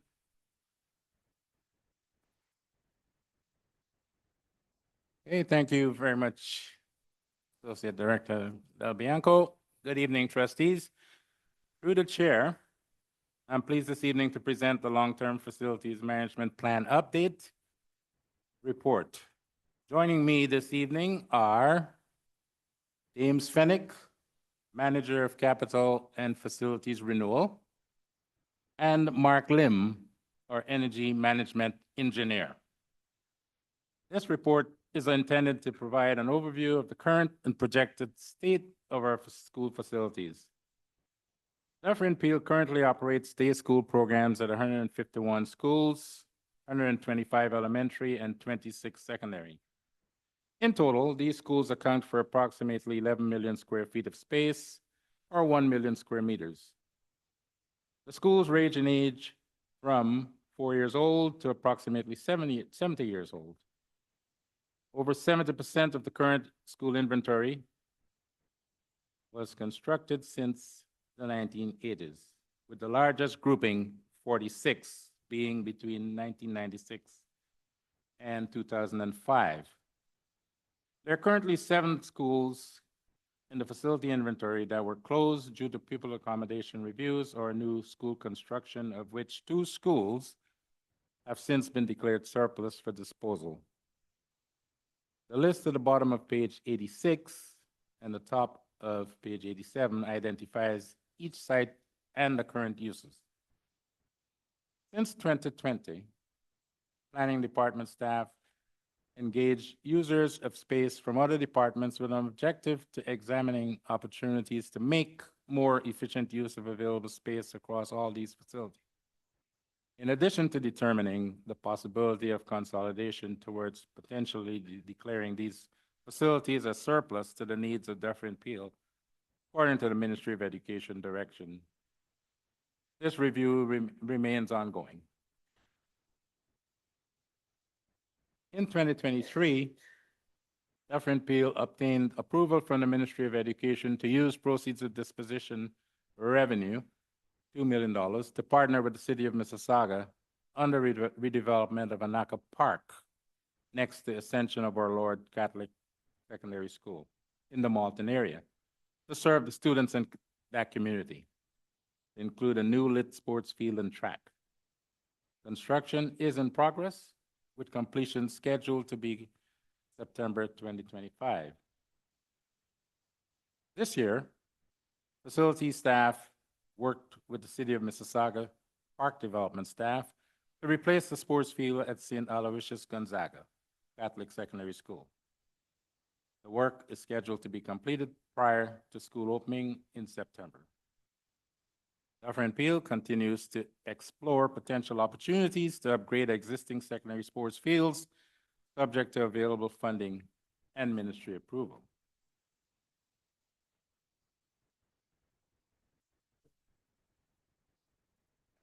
Thank you, Acting Superintendent. We have some day-to-day maintenance challenges encountered by the facilities department that have become greater as our buildings and their components age. In addition, daily use of our facilities also increases the need for ongoing maintenance. Charts on page 88 and the top of page 89 illustrate the past 3 years of work orders processed and completed by the board's maintenance staff. Thank you, Acting Superintendent Richard Mariah. And through the chair, condition assessments are done annually for all building components for approximately 30 facilities by the ministry-appointed consultant. The program and resultant funding are the School Condition Index and the School Renewal Allocation. Building components are assessed during their inspections, and the reports are reviewed by designated facility staff. The largest grouping of Dufferin Peel's schools portfolio, approximately 46 schools, were constructed between 1986 and 2005, which are now approximately 18 to 27 years old, and now heading into an era that needs more intensive renewal and maintenance for these facilities. Since 2016, the Ministry of Education has used the FCI of the schools that have been assessed to inform the school condition in school improvement funding grant. This funding is intended to allow school boards the ability to address major school renewal needs that are depreciable in nature, such as windows, doors, roofs, boilers, HVAC, and plumbing systems, to name a few. For the current 2024-25 school year, Dufferin Peel has been allocated $23.2 million in SCI funding and received an additional $9.7 million for school renewal projects. As shown in the graph below on page 89, the funding has been consistent with minimal to no increase over the past 5 years. The total estimated cost to address all repairs and other building components needs in Dufferin Peel schools over the next 5 years would be approximately $425 million. In addition to the ministry providing funding to SCI and SRA grants, Dufferin Peel received capital priorities funding for 1 new elementary school with a child care facility and 1 replacement elementary school. Construction and preparations are in progress for St. Ruth Catholic Elementary School and St. Anne Catholic Elementary School, which are still on schedule to be open for September of 2025. Thank you, Manager Finnick. Good evening, everyone. Through the chair, I'm pleased to provide you with an update on energy management as it relates to the long-term facilities master plan. As we align our operations with the multi-year strategic plan value of trust, stewardship, and sustainability of our facilities remain a top priority. Energy management is a key pillar of this strategic direction and is fully integrated into the long-term facilities master plan.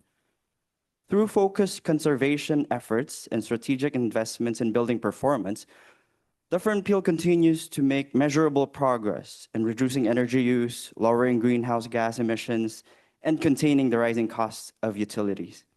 I would like to provide an update on the board's energy performance, conservation outcomes, and key initiatives for fiscal year 2024. With the implementation of the new Dufferin Peel Energy Conservation and Demand Management Plan for the period fiscal year 2024 to fiscal year 2028, fiscal year 2023 has been established as our new baseline for tracking progress. In fiscal year 2024, total energy consumption across the board was 178.7 million equivalent hours, representing a reduction of 2.1% or approximately 3.8 million equivalent kilowatt hour compared to the baseline year. In order for us to imagine, the equivalent emissions avoided is 515 cars on the road per year, or energy used by 318 homes per year that we avoided, or 559 acres of pine trees being cut down per year that we avoided with this kind of, with 3.8 million equivalent kilowatt hours of energy. Breaking this down by energy source, electricity consumption decreased by 3.4%. Natural gas consumption decreased by 0.8%. And here is a summary of the energy consumption figures comparing fiscal year 2023 and fiscal year 2024 in the table on page 90. These outcomes reflect the effectiveness of our energy conservation initiatives and demonstrate steady progress toward our long-term goals of reducing energy consumption and promoting sustainability across the board's facilities. Turning to water consumption, we continue to observe a positive downward trend.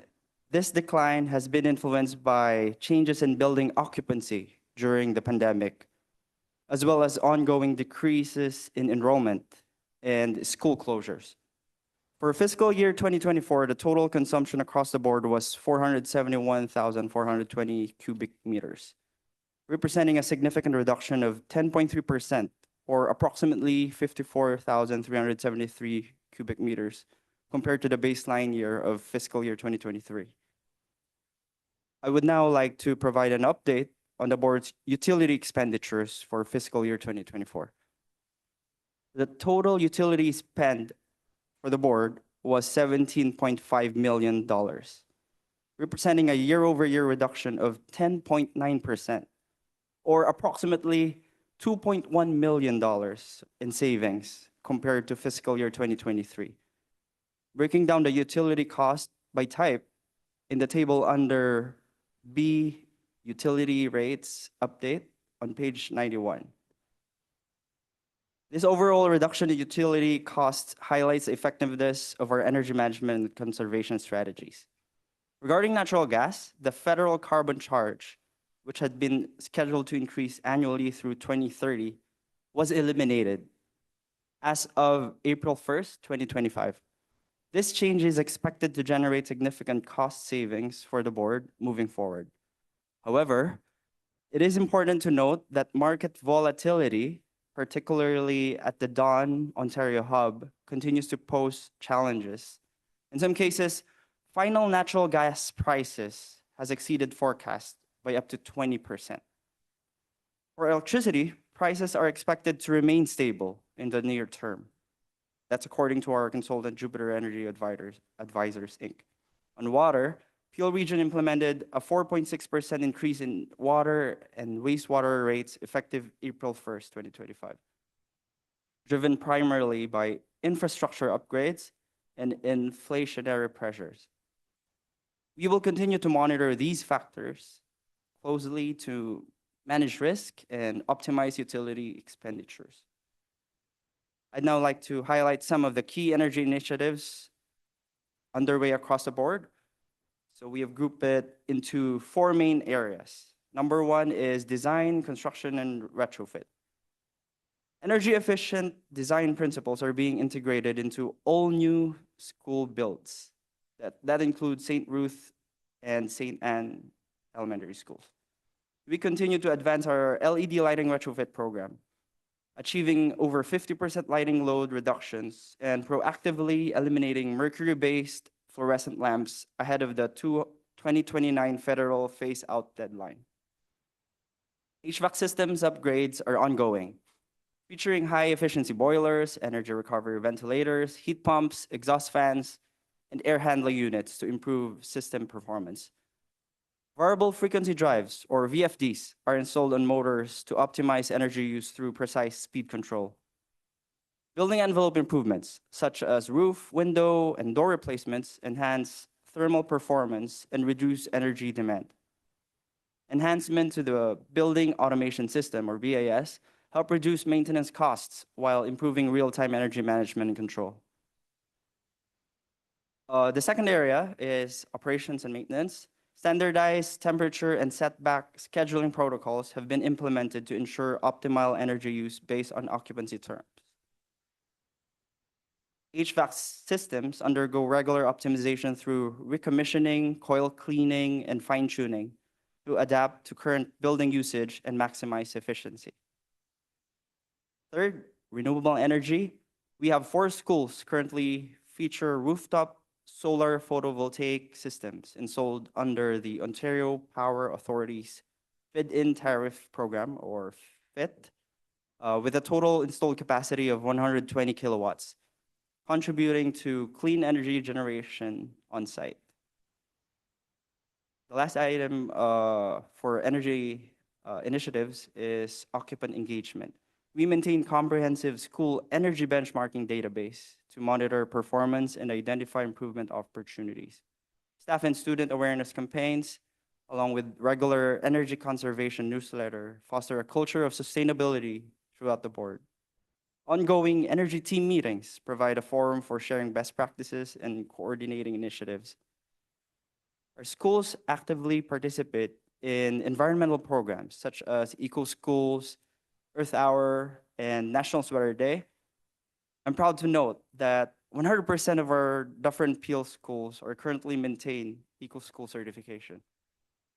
These initiatives collectively support our goal of sustainability, efficient facility operations that contribute to a healthier environment and reduce operational costs.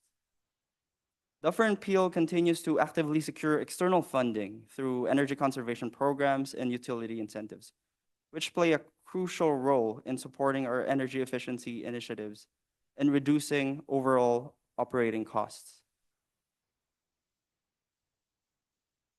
One of these would be the Strategic Energy Management Program under the Independent Electricity System Operator.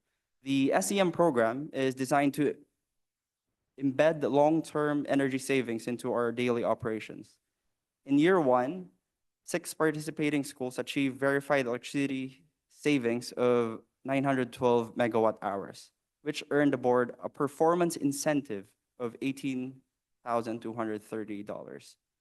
These savings translate into approximately $155,040 in annual cost reductions.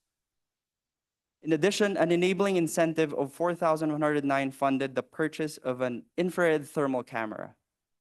This advanced tool enhances our ability to detect heat loss, HVAC inefficiencies, and electrical issues, thereby improving building performance and supporting a broader sustainability objectives.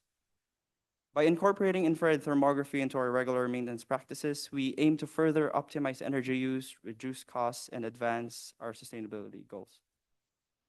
Since 2016, Dufferin Peel has received over $2.4 million in energy retrofit incentives from ISO and Enbridge.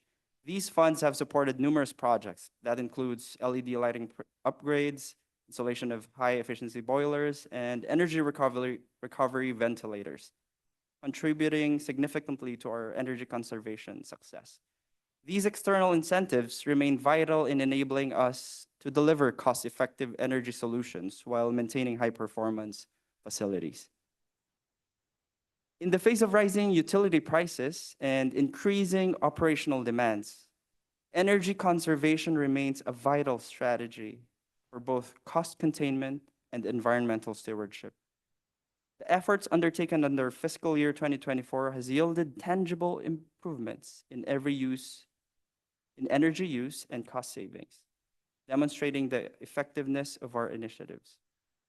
As we continue to implement the board's energy management plan for fiscal year 2024 to fiscal year 2028, Dufferin Peel remains steadfast in its commitment to responsible resource management and the long-term sustainability of our facilities. Thank you.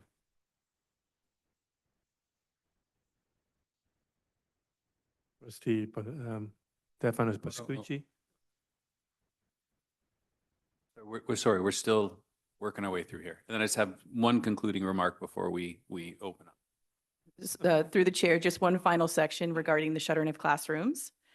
So on an annual basis, planning staff review the utilization of each school and assess the need to shutter classrooms that are not required to provide the necessary programs at a school. Staff review enrollments and capacity in conjunction with floor plans and in consultation with principals and family of school superintendents to determine the classrooms to be shuttered. Shuttered classrooms are cleaned and secured, and access to these rooms is restricted to reduce the need for custodial cleaning and limit the consumption of utilities. The cost containment measures at the school level contribute towards board-wide containment of costs. In some circumstances, rooms have been reopened to accommodate growth, they've been converted to childcare spaces, or they are licensed to community partners. Since 2017, and including this year, approximately 422 classrooms will have been shuttered across 78 schools. Thank you. And through the chair, before we open it up to questions, I know we present this report on an annual basis. We update the information on an annual basis. You're used to seeing the 4 of us or 5 of us or some variation of the 5 of us. And I know Acting Superintendent Mariah kind of puts his head down and gets the job done, as everybody knows. But I want to bring, I know he went over it, but I just want to bring everyone's attention to the chart on top of page 88 of the report, specifically as it deals with the work orders and the number of processed work orders. What goes unsaid a lot of times is that we have a number of dedicated plumbers, electricians, HVAC technicians, carpenters, glazers, and they combine to address, and the chart says it all, in the 2022-23 school year, almost 25,000 work orders that year. Last year, 2023-2024, just under 27,000 work orders, and we're trending that same way this year. So I know it's a footnote in a report that contains a lot of fantastic information, but I think it's important we're going to keep updating that chart, because quite often around here, if we go to school councils or we go out there, they'll say, there's a leak in the roof. And a lot of attention is brought to the leak in the roof, and rightfully so, because it should be repaired. But I think this puts into some context the volume and type of work that team of tradespeople do on an annual basis. So with that said, we are all here to answer any questions that trustees may have. Any questions? Trustee Anika? Thank you, Mr. Chairman, and thank you to everybody. This is as precise as I've seen over the years, so thank you and congratulations. Under the field, or under the page 87, secondary school fields, I will be honest, when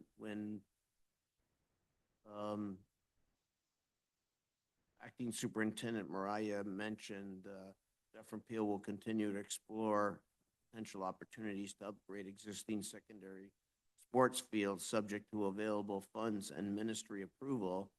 As much as I know that the acting superintendent would love to put a field at St. Martin's, as well as the field in Brampton that was supposed to get a field, didn't get a field, likely feel more ripped off than anybody else.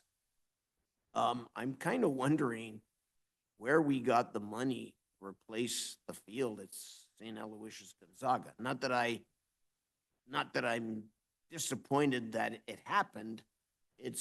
I'm wondering if there's no money to do the others, how did we get the money to do a particular school? And I won't name it, but a particular school. Through the chair, that particular school, as you would be aware, is a joint use facility. So there is a cost sharing agreement where each party, over the course of the lifespan of the field, is required to provide funding for the replacement of the field. So those funds were already allocated, the Dufferin Peel portion as a renewal project. And and I don't remember if it was James that mentioned it or Mark or Richard. We ended up getting approximately 34 million to fix schools and we have potential of over 400 million. Did I hear that approximately correctly? Through the chair, that's correct. Okay, so if we didn't have three-letter word that's sucking up all of the money, would we have the opportunity to address secondary school fields and some of the challenges that we have we're going to fix whatever we need to fix for the health and safety of our kids. No doubt in my mind that you do that each and every day. I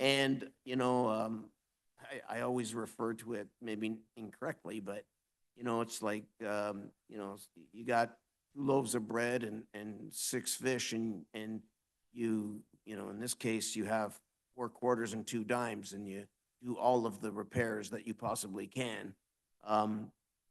But I'm wondering if staff thinks at any point in time that there will be any money to do, as much as I would love the field done at St. Martin's, I believe that the city of Brampton, I don't remember I can't remember the name of the school. The trustee from Brampton will remember the name, but to get that field that they were originally promised, or is that light years away? So through the chair, there's a couple points there. We approached the ministry about a partnership that came our way in the Brampton Secondary School for an artificial turf field. And while the ministry approved the use of proceeds of disposition to fund the one at Ascension, they did not approve the use of proceeds of disposition for the secondary school in Brampton.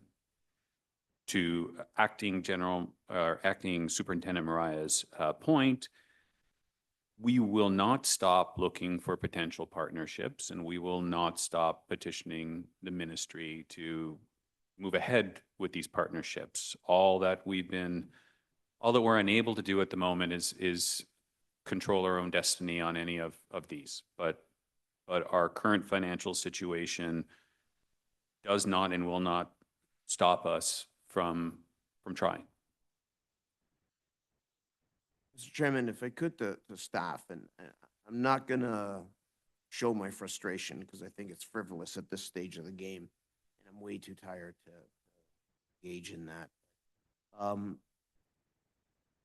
I don't understand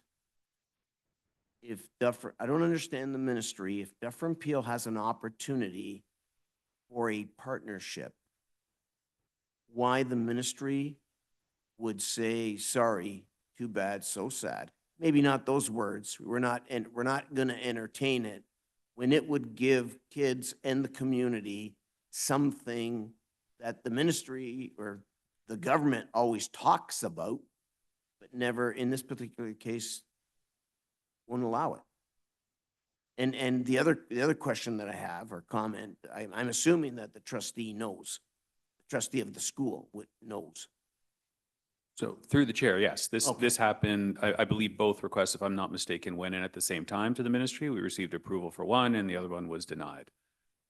And was there a reason that it was denied, or just no? Denied, stamped, denied, and that was it? Through the chair, I don't believe there was any rationale provided as to why that particular one was denied. And to me, in my last point, Mr. Chairman, to me, if I say no to my community, I have the guts to say, why not? I think any community deserves a response, deserves an answer for something that they're trying to do to help kids. not all kids are academic, not all kids are arts, but some kids just find their groove in sports. Whether they're going to make the NHL, NBA, Major League Baseball, soccer, it doesn't matter. It just gives them that outlet and keeps them, if it's a basketball court, off the court versus in court. And I don't understand why a response was not given. I find that disrespectful, in my opinion, because I believe that anybody that's trying to do something to help a community, not just the school, but the community as a whole, deserves an answer as to why not. I'd be happy if they said, well, you know what, Bruno or Different Peel, you're in the hole by whatever it is. We just can't allow it at this stage of the game, but we'll revisit it whenever. That's an answer. We can go back to our community, the trustee can go back to the community and give that answer. But how does a trustee go back to a community and say, well, there was no response, no answer? There was no, a reason was not given. How do I go back to my community or any community, any trustee and say that other than exactly the way I put it, which is frustrating, but it is what it is. Thank you, Mr. Chairman. Trustee Corbett? Thank you, Mr. Chairman, and through you. On page 98, so I'm looking at like the bottom of, sorry, thought you were chatting with me. On the bottom of page 98, so I'm looking at the schools with the worst FCI rating. One of the schools in my family of schools, Mississauga West, so St. John of the Cross has 59.4, but there's two others that are not in my family of school, but still worse. Metropolitan Andre 61.8 and St. Helens 66.8. If I compare even St. John of the Cross with another one of my schools, Our Lady Mount Carmel, it's at 16.8, which is quite significantly different. Is there any information that can be shared with respect to the plan to use the school condition improvement funding to address, in particular, those schools with the major renewal needs?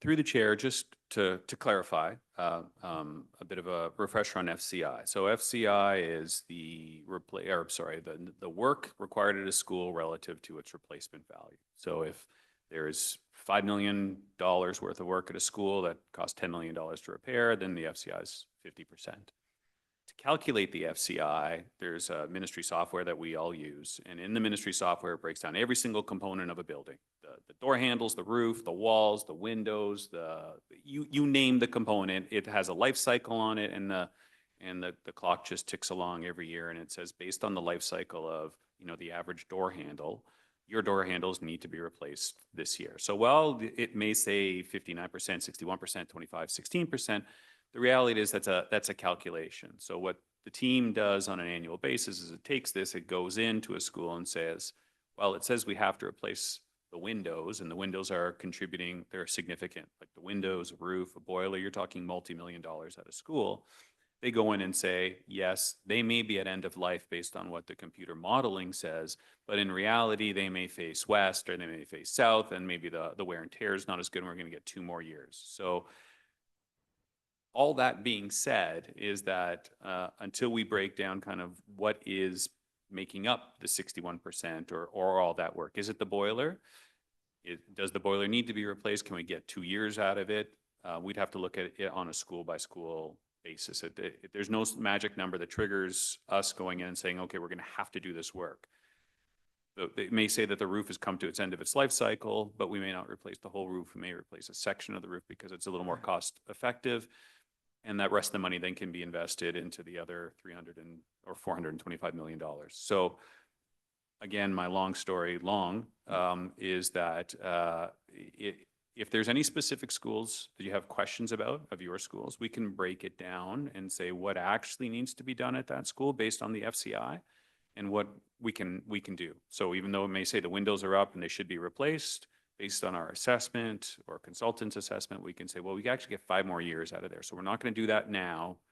Push those ones out 5 more years, and we're going to take a school with a higher roof or boiler issue, and we'll do that work right away. So if there's any questions about any one of your schools, specifically as it relates to FCI, just reach out to myself or acting Superintendent Mariah, and we can get the numbers that make up that percentage and work from there. Thank you. And through the chair, I mean, appreciating this is a high-level summary, and we have 151 schools, and I don't know how labor-intensive that process is to identify in each school the priority, but is that feasible? Obviously not right away, but is that something that could be produced for trustees with the schools, the areas that they represent? Is that? What I'll do is I'll take it away. I mean, the team is right here. So I would hate to commit to anything at the moment. So let us take it away and find out the feasibility or what we can produce, which is a little more user-friendly by school. Thank you so much. Trustee D'Souza, with a question. Thank you, Mr. Chairman. I was looking at the total number of work orders processed years 22, 23, right through to the current year. Just had a couple of questions on this. The first one would be, so if you're saying for the year 24-25, it's year to date, where we had 20,000 work orders processed, can I comfortably say that we are just 5 months into the year and we are 20,000? Or are we looking at the academic year? Through the chair, it's the school year. So from September 1st to now, or when we did the numbers. All right. So we've basically got time until 31st of August, I would say, for the year 24-25 to add more work orders in for this academic year. Am I right? That's correct. Through the chair. And the work orders mentioned here through the chair are work orders that have been completed, not work orders that were received and probably disregarded because it wasn't supposed to be worked on. Through the chair, it's completed. What we've completed. Okay. It would be helpful to add to this report the number of staff that have worked on these work orders, just to get an understanding on productivity, because 24,800 in the year 22-23 increased by around 1,800, 1,900 work orders in the year 23-24.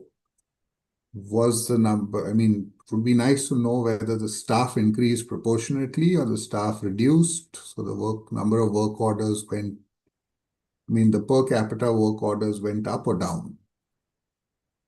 So would that be possible?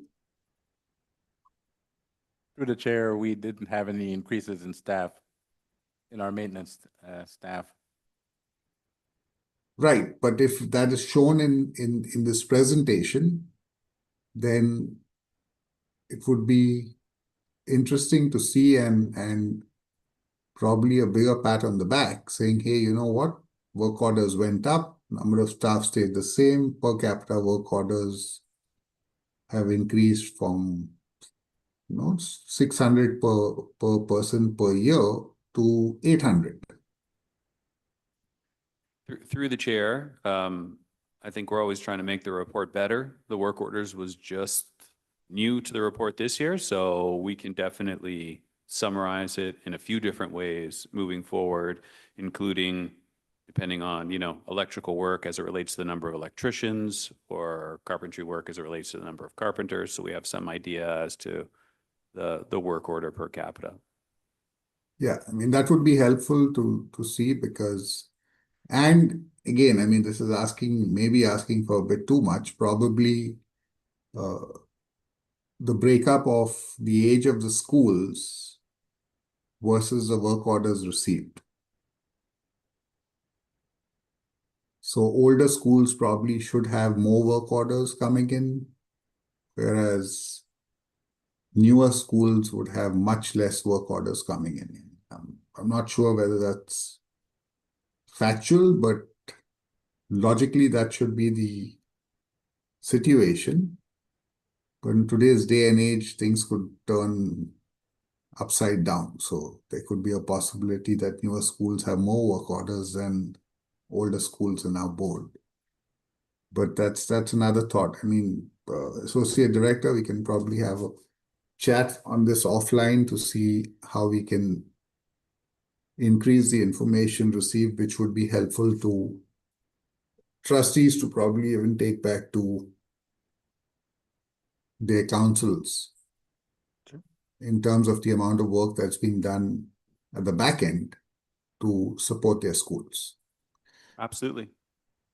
Thank you, Mr. Chairman. Thank you, Associate Director, and thank you, Acting Superintendent. See Mario Pascucci. Mr. Chairman, a question to you through staff. Has air conditioning been considered in any of these? Through the chair, anytime we replace any air handling systems due to end of life or a breakdown that can't be, we do consider air conditioning adding to that space or that particular location.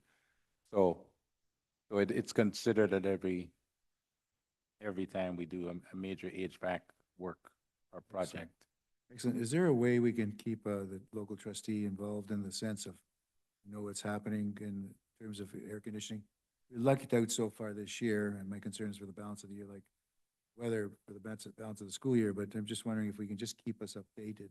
So if something's going in, that's going to be fixed up, and there's some kind of settlement of what the answer is going to be in terms of fixing up, replacing it, or whatever the trustees kept up to date. Is that possible? Through the chair, yes, we'll be able to do that. Second question, if I may, Mr. Chairman, is the Lakeshore that's being built, the urban park along Lakeshore Avenue or Lakeshore Boulevard, Lakeshore basically from Silvergo Creek to Highway 10. Has that been considered in the numbers that's being reported to us in the document here? I think they're supposed to generate 90 students, I think. That's the number that's been used. Through the chair, yes, we would have considered the Lakeview development. That was considered in these numbers? Through the chair, that's correct. Excellent. Thank you so much. Regarding the concerns regarding St. Alfred's and the past being forward and put in and then removed, not given the opportunity to have additional monies. I'm going to take you up on that, Daniel, and give in terms of information specific to St. Alfred's, and then work the local MPP and see what they say and what they can do for us in terms of adjustments, let's call it. Is that okay, Daniel? Through the chair, absolutely. Thank you. And last but not least, the bathroom fixtures. I know there's many dollars are being spent, et cetera, retrofitting a number of schools. I know we have initiatives relative to smoking and what have you in bathrooms, restrooms. What are we doing regarding that in terms of costs? Are there any monies coming from the ministry on this, et cetera?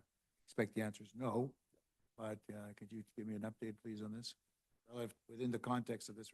Nick, through the chair, yeah, there's no money coming for fixing the bathrooms from the ministry, but from our facilities renewal funds, any extra costs that we incur will sort of come out of that allocation, like, replacing fixtures and partitions, anything that like that, we would have to come out of that. It's not an daily operating cost repair. So thank you for your thorough answer. I appreciate it. Thank you. Trustee Anika? Quickly, and if staff has it off the top of their head, air conditioning for all schools, was that number a number of years ago was 20 million. I'm not asking for it because I know there's not 20 million around. But a number of years ago, that number was $20 million. Do I remember that correctly? Through the chair, thinking back, it would have been 2017, I believe, around that time when it was around that amount to bring every school up to 100%. And if staff were to give an educated guess, and I say an educated guess, what would that number with inflation be today, 8 years later? Approximately. I'm not asking. Approximately, it's more than double that now, I would say. Okay. Because our buildings have aged as well. So the older buildings, you've got more work to do and to bring up to present code and et cetera. So I would say probably between 45 and 50 million. Okay, that's in a guess. total, That's a guess. approximately, ballpark, to do Approximate. everything, yes. Yeah, yes. okay. That's all I need. I'm just looking for an approximate. Thank you. Thank you, Mr. Chairman. Okay, moving on to E7, student washroom vandalism and repair report.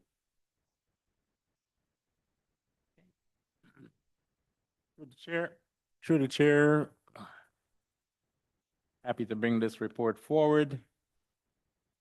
Beginning on page 99.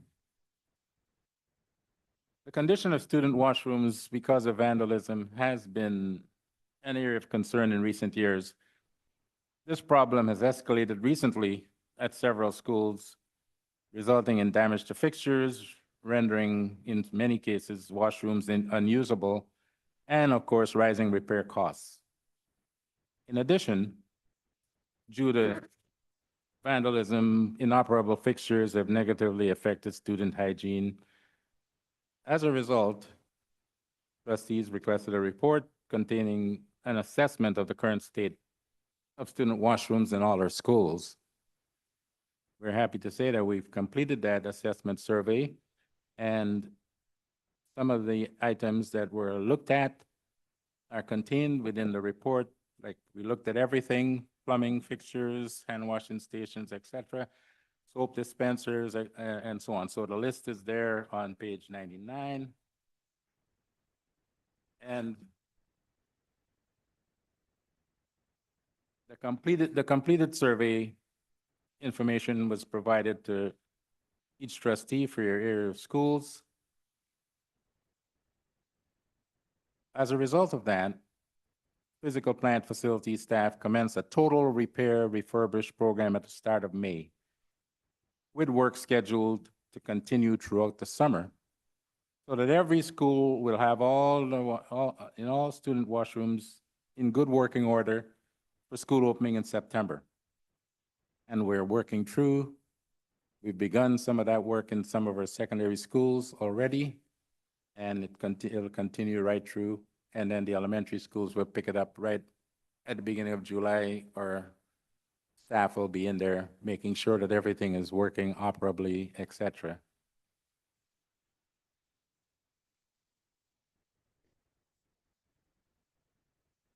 Thank you again, Acting Superintendent Mariah.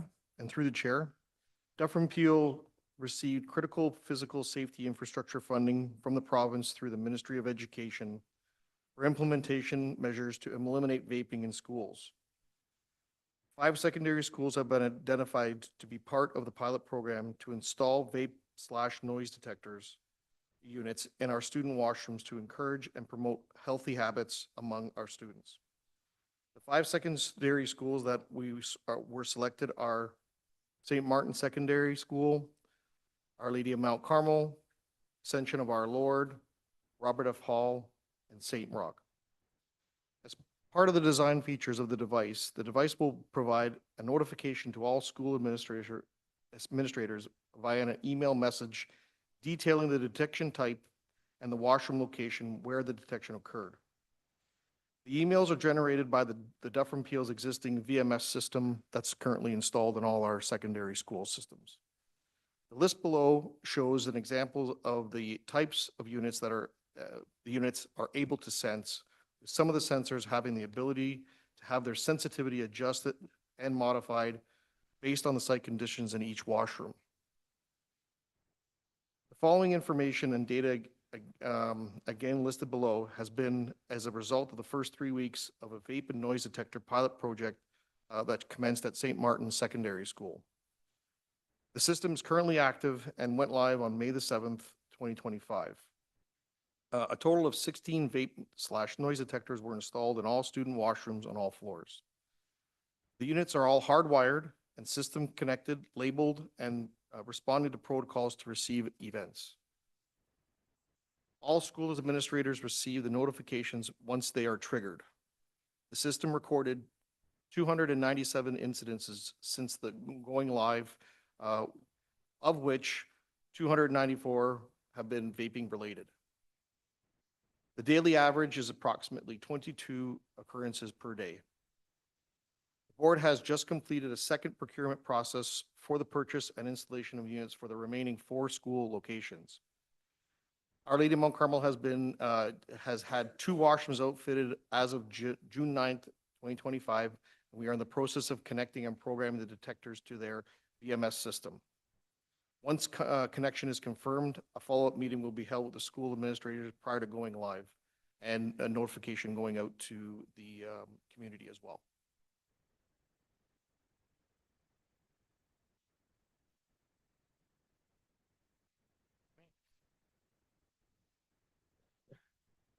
Yeah, in 2025, facilities that, in April 2025, undertook an assessment of student washrooms in all our different Peel schools. While the findings identified that most washrooms were in good condition, the report did identify areas of concern and from damage and some from wear and tear. To address these concerns, a repair refurbishment program was initiated in May 2025. And in addition to that, vape detectors are being installed in 5 schools as part of a program to curb loitering and unhealthy habits by students. That concludes our report on washroom assessment and repair, and happy to take questions. Trustee Mario Pascucci. As one of the trustees who asked this document, I can say this is one of the most comprehensive reports I've seen in a long time, and thank you so much for this. Can we establish maybe once a year that this become a protocol that we put into place for, say, May, June?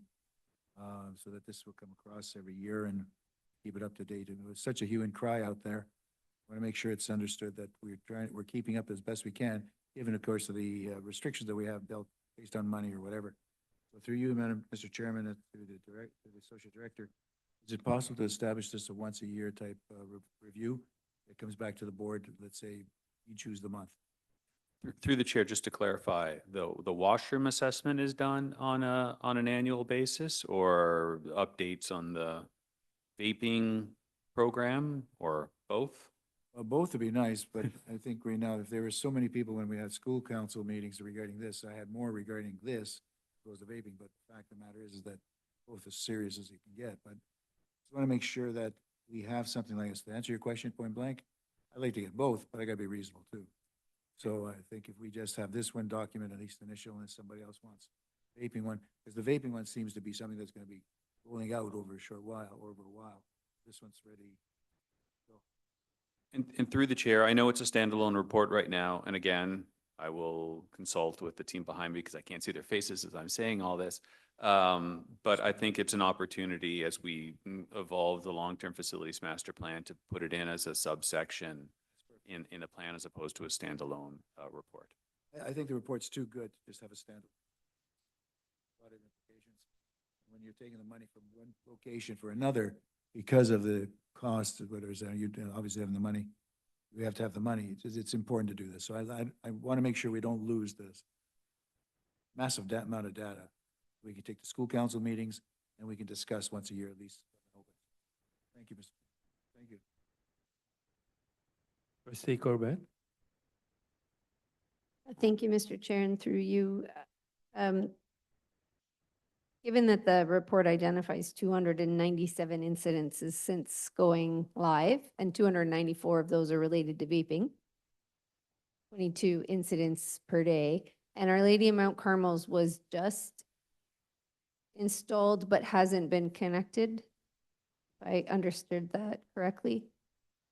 Through the chair, that is correct. So this data is for 4 schools, not 5, then. This is actually the status, through the chair, this is the status for one location. Okay, that changes things, but thank you. So the 297 incidents was for 1 school. Through the chair, that is correct. And the second school is Our Lady of Mount Carmel, and the other 3 still need to be installed? Through the chair, that is correct. Thank you for that clarification. Can students see the vape detectors, or are they hidden? Through the chair, they are mounted to the ceiling. The picture on page, yeah, well, anyways, on the page there shows that it is similar to a smoke detector unit. It's exposed and mounted and secured to the ceiling, whether it's drywall or ceiling tile. Thank you. And through the chair, can students tamper with them, vandalize them, remove them, cover them? There are, through the chair, there are actual detections in it. So if someone is tampering with it, they'll get a notification. If someone's damaging it, they'll get a notification. If someone sprays something on it, they'll get a notification. So it's very, very intelligent. The features that it has are more than just sensing vape. It has other features that detect noise, which is part of the other enhancement that we were trying to deter kids from actually remodeling the bathrooms with their feet and destroying the actual partitions and so on and so forth. So we can actually adjust the sound levels and detections. So Thank you. And through the chair, do we know how much these cost? I'm assuming there's 1 vape detector per washroom? through the chair, that is correct. The unit cost is approximately between $900 to $1,000. And through the chair, right now, that's covered by the ministry for the 5 pilot schools. That is correct. So through the chair, has the ministry provided any follow-up plans in terms of if this program is effective, what that rollout would look like? Or do we have a plan in place to roll that out to all of our secondary schools? Should the ministry not provide the funding to continue that program or roll it out and expand it? Through the chair, just to clarify, this was a funding announcement about a year ago or so, $350,000 for each year for 3 years. So we still are going to receive funding to implement it. The pilot is our pilot in 5 schools to, as you can imagine, this is all new to administrators, to our staff, to everything. So as opposed to just taking the money and installing it at every single high school all the time and then just flipping the switch on, we're working with this group of schools to say, what works, what doesn't work, how did these work with the cameras that are outside in the hallway? Let's refine this a little bit and then we'll roll it out. So it's our pilot for 5 schools, not the ministry pilot. And we will receive funding over the course of the next 3 years, and we'll just expand that. We'll take what we learned this year, we'll take the administrator feedback, because they're the ones that are going to, to and from, and then document all that. And as we roll it out, we have a bit of a handbook and a playbook for every school that receives this. So through the chair, has the ministry provided, or will the ministry provide over that next 3 years, the funding to cover all of our secondary schools? Or will we still be short? Through the chair, yes, I've confirmed today that we will be getting the funding for the next 3 years at the same level each year. And it should cover the cost for all vape detectors in all schools. Oh, fantastic. In secondary schools. So That's, thank you. Through the chair, that's wonderful news. And have we, in mentioning feedback, have we gathered any feedback from the staff? Has there been anything that you've provided to help guide this process so far, I guess in the 1 school? Yeah, through the chair. Yes, we've been in contact with the administrators there in St. Martin. And So some of the things we're learning as we go along, the detection when something when they get an email, depending on where it is, if they're in the main office and they have to go up to the second floor to the last washroom, like, you know, there are some of those timing logistic issues that by the time they leave what they're doing with the kids or with whoever's there in the office with them, to just rush up to do that. So that's something that they're working through. The other thing is that, you know, the amounts of detection emails that they get, they're now working on using that intelligence information. Like usually there are a number of things that you highlight points that we can sort of look at, like before school, the half hour before school starts. That seems to be a lot of activity. During recess, seems to be a lot of activity. Lunch hour, seems to be a lot of activity. Now, if it's raining outside, you get a bunch of activity. So they're trying to balance some of that and also time themselves to be in those areas as well, just so that they can be more agile in getting to those washrooms. So thank you. Through the chair, 22 incidents per day to me in a very busy secondary school like St. Martin's would be difficult to manage on top of all the other things they're doing. I don't imagine any of the other secondary schools will be different in the sense of occurrences, incidents, and the need to respond quickly. So I hope there's a plan to help these administrators and the staff manage this, because what we don't want to do is add more work to their already busy day, but we want it to be effective in terms of managing and preventing these incidents from occurring. So hopefully there's a bit of a feedback loop where students understand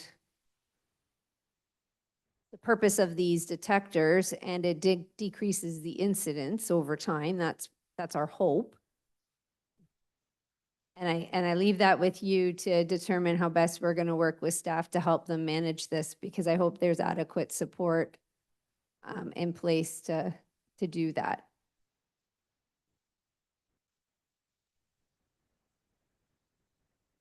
Mr. Unica? Mr. Chairman, thank you. With regards to the noise and what it detects, does it maintain the privacy of individuals?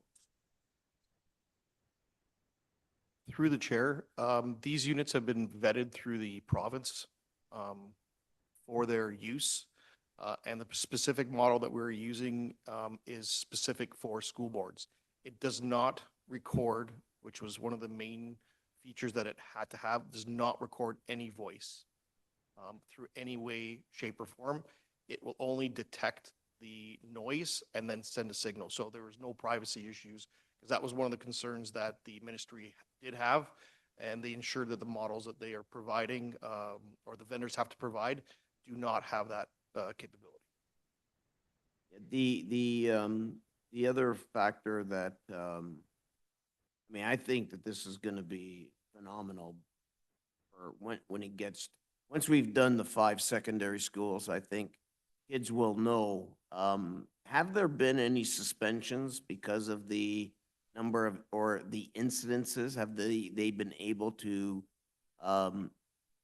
identify and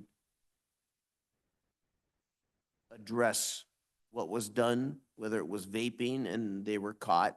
Has there been any subsequent discipline? Through the chair, not that I'm aware of, but we can follow up with the SO and provide that update. Because the other thing that I, when acting superintendent Mariah said that, by the time something happens in the bathroom, 2 floors or 1 floor up to the far end, and by the time they get there, those people are long gone. But I've also, you may recall at the last meeting we had, whether it was faith and program or the last board meeting about investigating on the cost of putting a camera outside. Because if somebody's leaving and the timing is right, they could identify who kicked the stall over, who was vaping. In some cases, I know as a fact, some kids try to steer some kids into the bathroom to engage in a fight. And, you know, having the cameras there, I mean, the noises will be, I think that this will be a significant deterrent. But if I bring a can of spray paint and I spray it and it detects it, by the time you get up there, I'm long gone. And that's what my concern is, you know. You can't be everything to everybody. I get it. I understand. Kids are creative in a negative way. And that's what my worry is. And these things cost $1,000. And so, you know, I'm a little bit worried that somebody's going to find the custodian broom that's over there, bring it into the bathroom, and that $900, $1,000 unit is now useless. I don't know what staff can do if some type of a cover, and I don't mean a plastic cover because then it muffles everything. It doesn't detect anything. But whatever can be done, if we could at least look at it.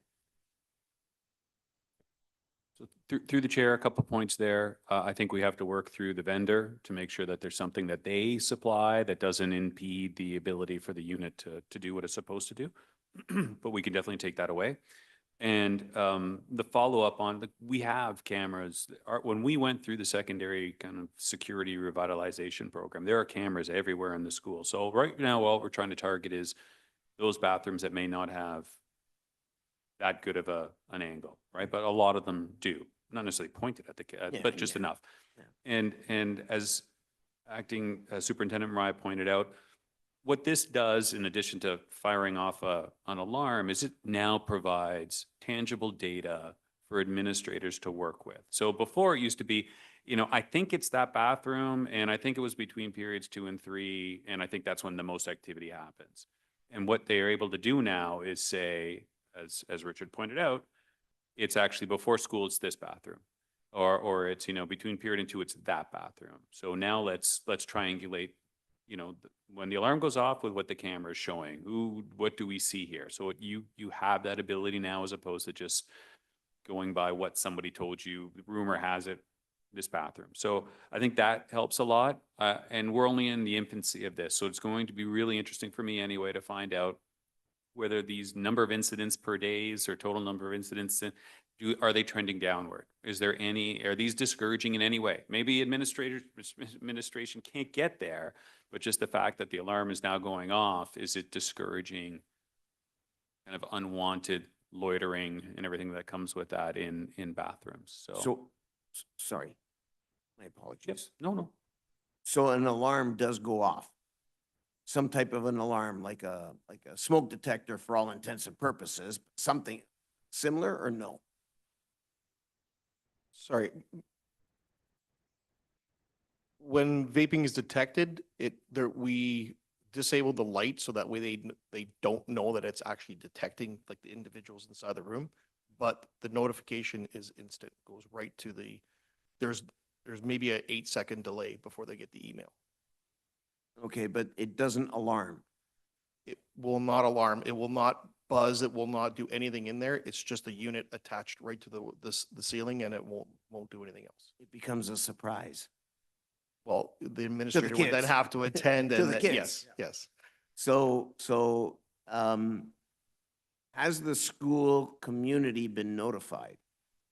Or do we notify kids, or do we just put it up there and say, come on in, do your business, not do your bad business, do your bad business, and we will see you, right? I'd prefer, I'll be quite honest with you, I mean, this report is going to be spoken about by 11 trustees. Guaranteed, guaranteed. If not, they're not doing their job, in my opinion. But it'd be almost better to keep it secret. But in actual fact, it might be what one of my colleagues mentioned. It could be a significant deterrent to some of these kids that go in there and do what they shouldn't be doing and saving us. Well, the cost, if my memory serves me correctly, was like $20,000 in repairs. But, you know, the loitering, that'll stop. The vaping, that'll stop. Cigarette smoking. I'm trying to figure out how it counts people. Through the chair, it uses two biometrics. It'll use cell phone, Bluetooth. It'll detect it. And it'll also detect by heat. So it can count the number of bodies. And we can actually set the threshold of the number of people before it'll set an alert. So that's, again, it's the fine tuning of like, what is a congregation of people in a washroom based upon its actual size. Yeah, I'm getting to like this little machine a lot more as you talk, James. I have to tell you, I'm really impressed. I know that Trustee Stefano Pascucci, Trustee Del Rosario, when we've gone to Father Gates, and then Trustee Del Rosario and I at St. Martin's, and Trustees Mario Pascucci and I at St. Paul. This has been a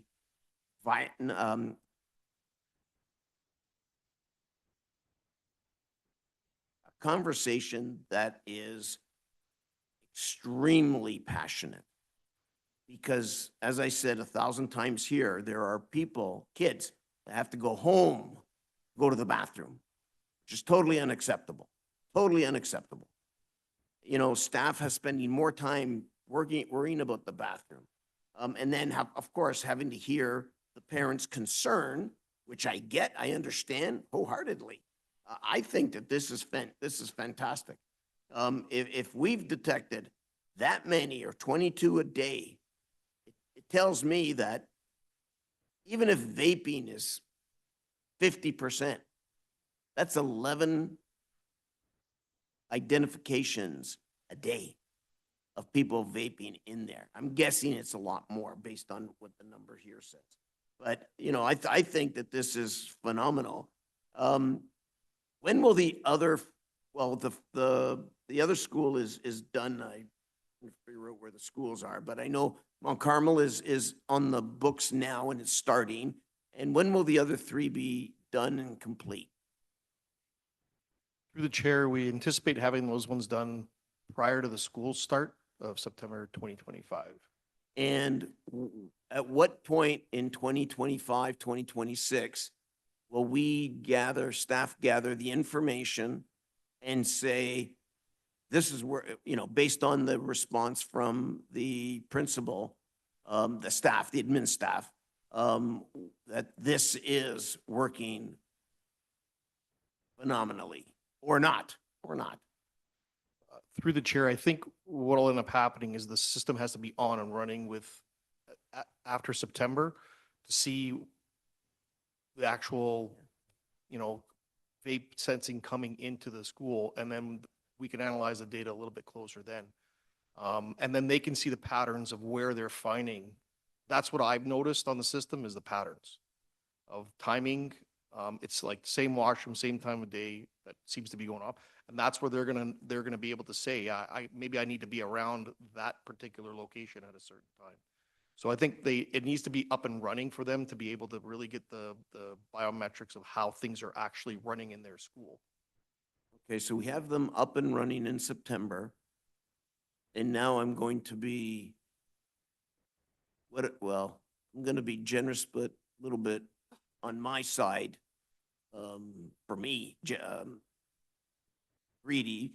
When are the other schools going to get done? And is there inventory? Will the supplier have inventory? And I know the amount of work that I mean, you showed it in the report tonight. So I know that you're not just standing around doing nothing. That I know. But when will the other schools be done of this board? Our anticipation on my planning from my end would be, we would like to get a good majority of them done prior to the end of the year. Okay. With funding available, we've got a baseline cost for doing a school. We just need to now close out the tender documents. Once we got that procurement settled, then we can then start doing the planning for the outlay of the installation for the rest of the schools. And we would be buying it always from one vendor, right? Through the chair, we've put out for tender. We've actually listed two models that are similar in their detections.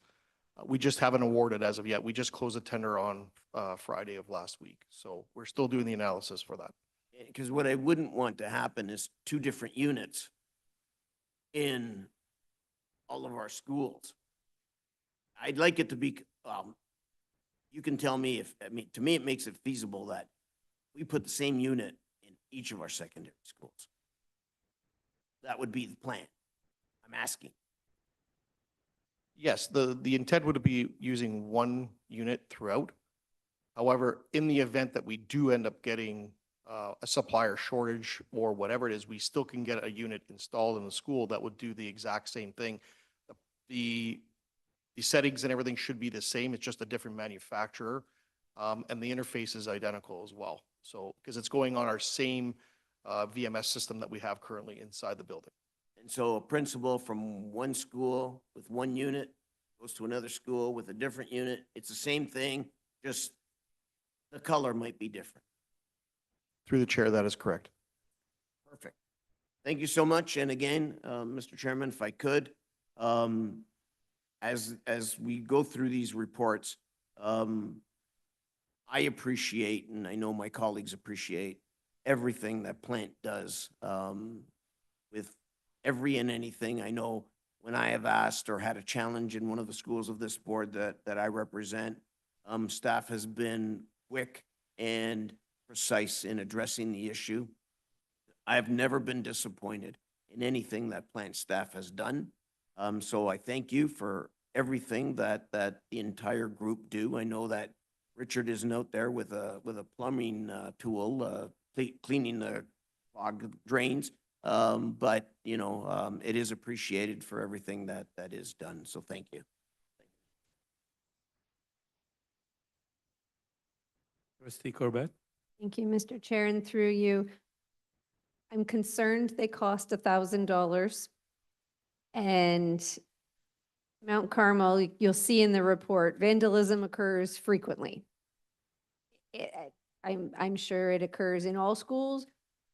This particular school, I am very worried that they are going to get damaged and then incur more cost to fix them. And even though it sends off a notification that there's been tampering, it's too late at that point. So I'm just going to throw it out there and leave it with staff that, is there like a metal cage that we can, like a protective thing that we can put over top like we do with, you know, the fire buttons or like our extinguishers? Like there is protective caging contraptions that can, and I don't know with this particular units what's feasible, but that's something I would just encourage you to look into, especially that it's gone into this particular, I'm thrilled that it's gone into this school. I think it's going to be very helpful. But I want it to serve the purpose that it's intended to without incurring more cost to the board because it's there. And I leave that with you to protect the $1,000 units in the washroom. Thank you.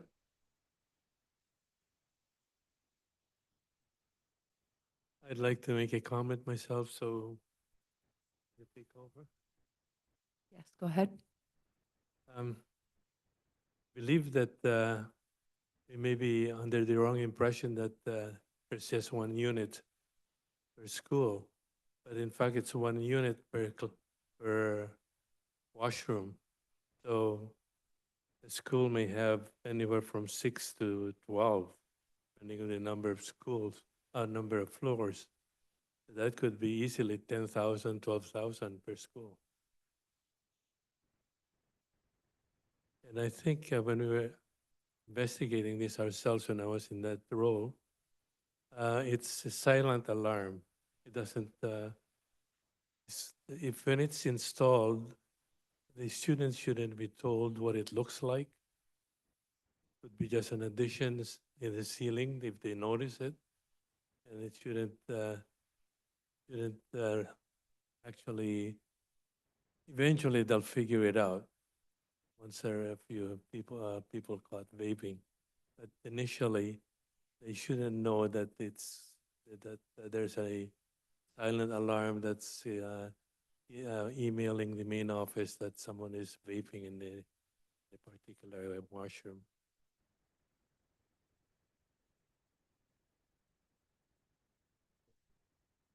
Okay. Having said that, let's move on to item E8, health and safety update for the 2023-2024 school year. Thank you. Superintendent Strong.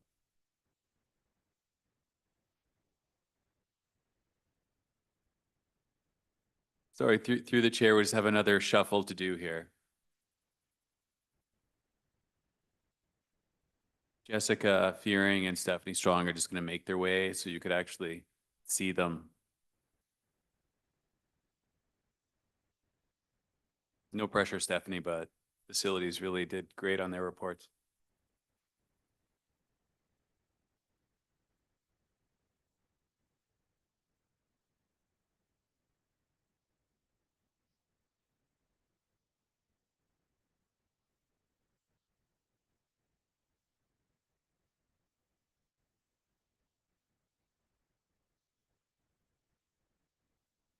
Thank you. Through the chair, this evening, we're pleased to present the Health and Safety Report for the 2023-2024 school year. The Health and Safety Department continues to facilitate the multi-workplace Joint Health and Safety Committee. We continue to operate under a multi-workplace structure rather than in individual site-based committees. They are comprised of both workers and management and are part of the internal responsibility system. The workplace safety inspections are managed by the Health and Safety Department. On April of 2024, Dufferin Peel fully transitioned to an online reporting tool known as eBase. eBase offers various modules for the facilities to record, track, analyze, and process in real time the health and safety inspection. Sorry. Approximately 166 sites are inspected each month. Thank you. Incident and accident reporting are also done in a cloud-based system. Appendix A includes definition of incident types, as well as the comparisons of the last 2 years of incident data by school year. The chart contains incident by type, resulting in incident classification claims, hazardous situations, first aid, healthcare, and lost time. The Health and Safety Department received 2,573 incident reports during the school year.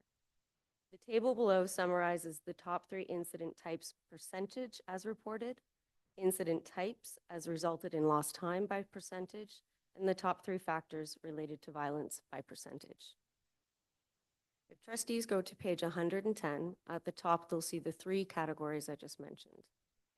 While the top 3 incident types reported include violence, struck or contact by, and slips, trips, and falls, when you compare those reported types to which incidents resulted in lost time, you will see that those numbers flip.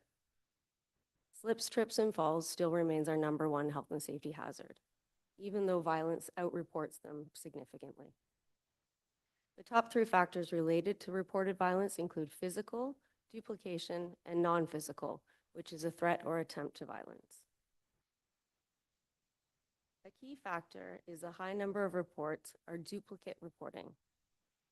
Trustee D'Souza last year asked us to try and break down the number of types of reports that are reported by multiple individuals. So if an individual witnesses a type of violence or an incident of violence, it is possible that the same incident is reported by multiple staff. We found that 336 of these reports include duplicates. Under occupational health and safety, violence does include 3 types: physical, attempt to physical, and threats of physical.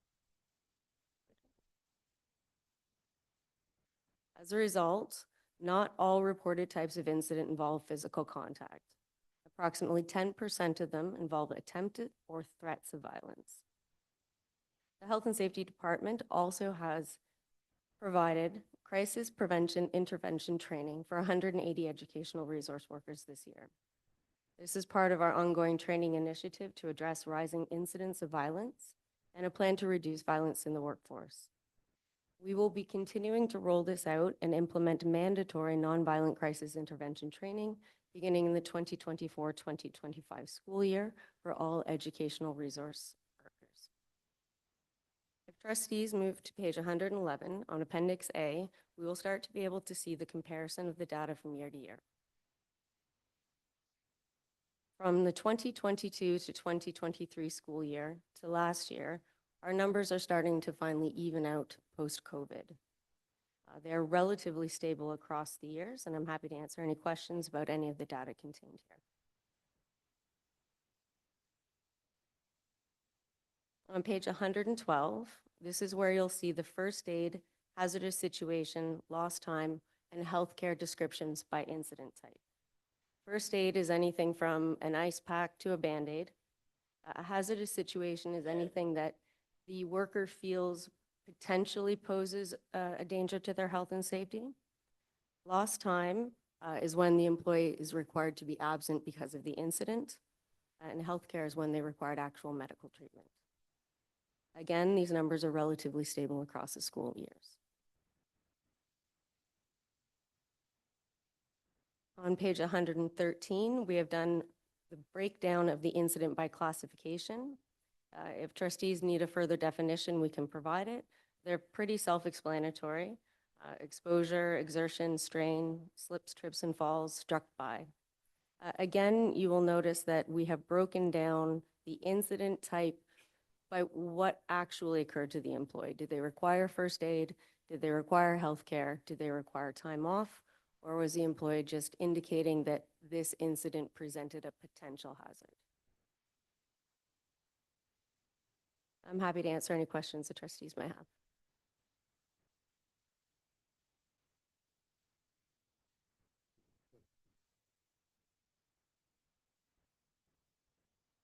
Okay, seeing none, we go to E9, risk management and insurance update for the 2023-2024 school year. Thank you.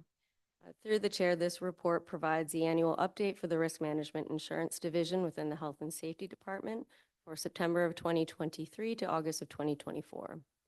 Very briefly, the Risk Management and Insurance Division mitigates risk and provides resources to all staff. They provide consultation and recommendations regarding risk management in the areas of insurance for property, crime, boiler, machinery liability, fleet, automobiles, and cybersecurity. They do work closely with OSB, which is the Ontario School Board Insurance Exchange, to investigate and settle incident losses. Cybersecurity still remains a key priority for OSB, and in January of 2022, they did implement a new program that focuses on members' current security hygiene. We are required to complete a cybersecurity questionnaire. They have not released it for this year. However, we continue to work closely with them to ensure that our insurance liability and coverage remains up to date. OSB started a new InSight program. It caused school-based visits where the actual inspectors would provide recommendations that would reduce insurance liability. We do provide a tracking year over year of the incident and accident reporting for loss claims. These would be student and third-party accident reporting. A total of 2,939 incidents were reported, that only resulted in 12 reported liability claims. This is slightly down from the incidents reported in the last school year, which totaled just slightly over 3,000. So the Risk Management Insurance Division does partner with OSB to investigate accidents should a claim arise. Appendix A provides the charts that compare the frequency of incidents for the past 2 school years, as well as the liability claims. So these are areas under which a third party is injured due to property or to our facilities. They are not employee accident reports. So if trustees would please turn to page 115, 16, pardon me. You will be able to see the incident third-party claims for the 2022-2023 school year comparison. This is by cause. You can see very, very clearly that sports-related activities are our #1 area of incident and accident, and they do break it down quite significantly over the type of sports-related activities, whether or not it occurred actually in class, whether or not they were playing sports at recess, whether or not they were playing on a school sports team. So there's quite a specification over how the student was injured, but the results remain fairly stable year after year. And I'm available for any questions the trustees may have. Any questions? Seeing none? Mr. Chairman, through you to staff, somebody get hurt from falling water.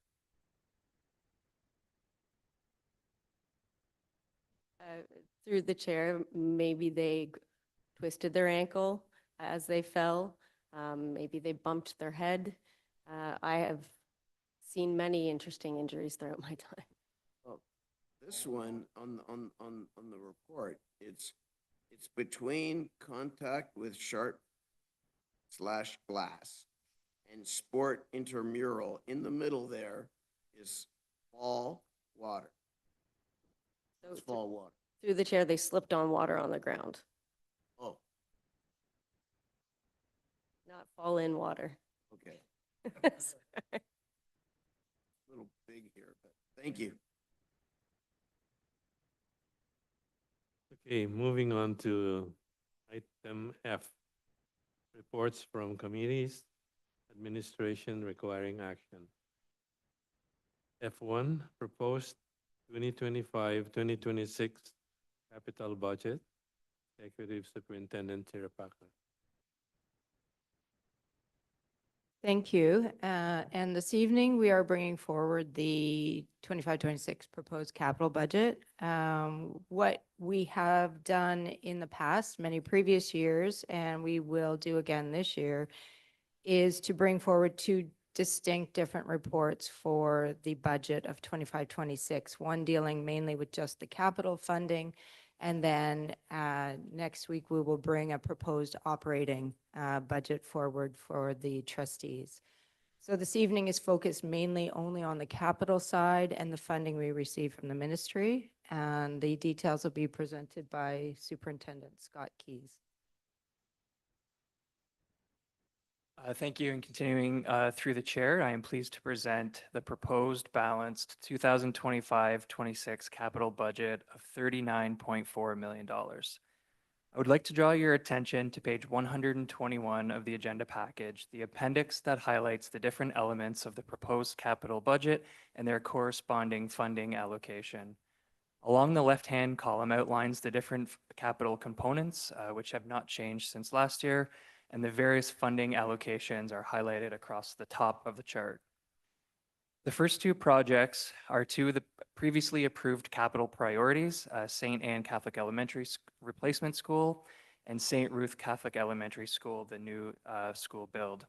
You'll notice that there are no expected expenditures for these 2 projects in 2025-26 as they are slated to open in September 2025. Next is the school renewal and school condition improvement projects to address high and urgent needs and keep schools in a state of good repair. These funds are time constrained and must be used within 2.5 years, otherwise the funds will expire.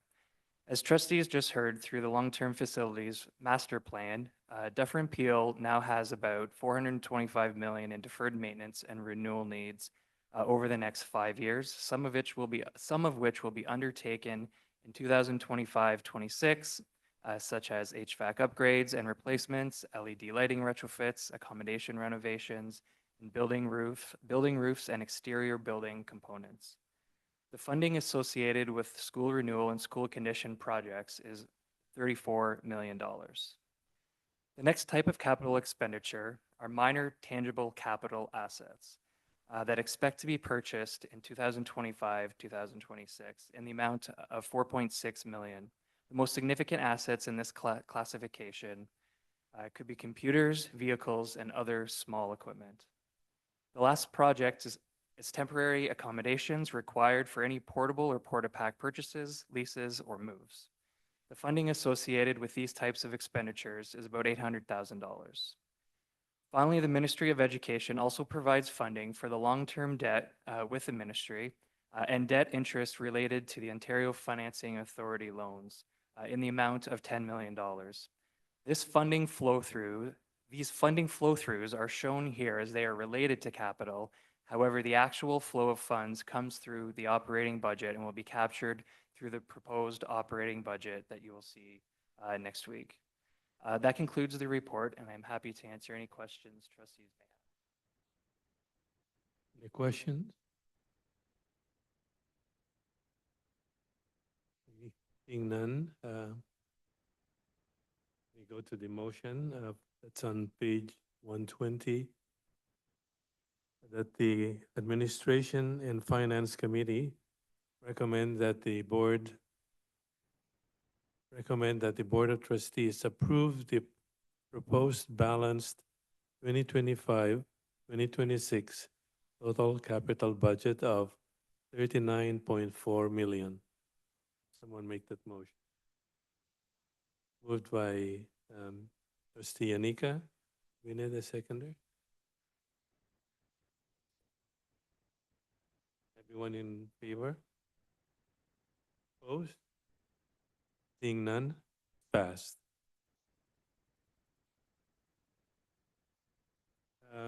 We move to F2, Trustee Honoraria, Policy 005.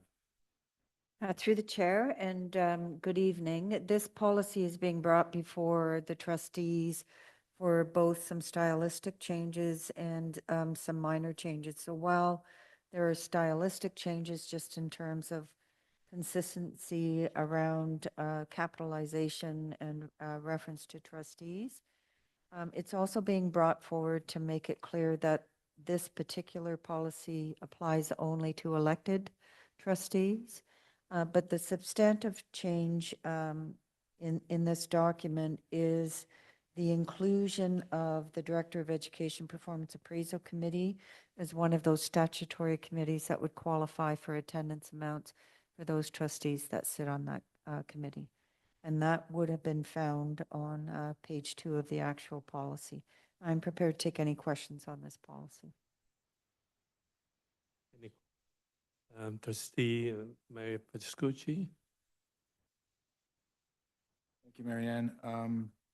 Question, you made a comment that's only by elected trustees?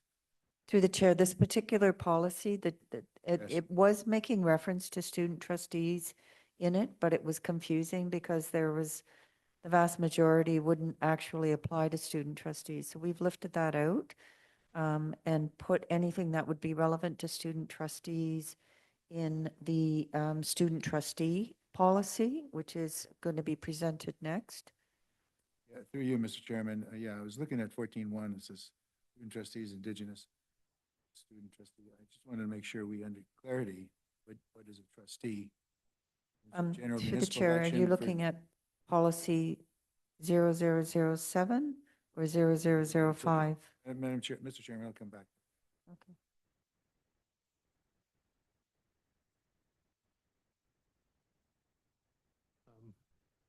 Are there any questions? I'm looking for the motion. Read it out. I can read them. Would you like, do you have the motion or would you like me to read it? Page 11. It would be on the taupe sheet, so I can read Yeah, it if have you got it? but I have the top sheet, 9, 10, 11.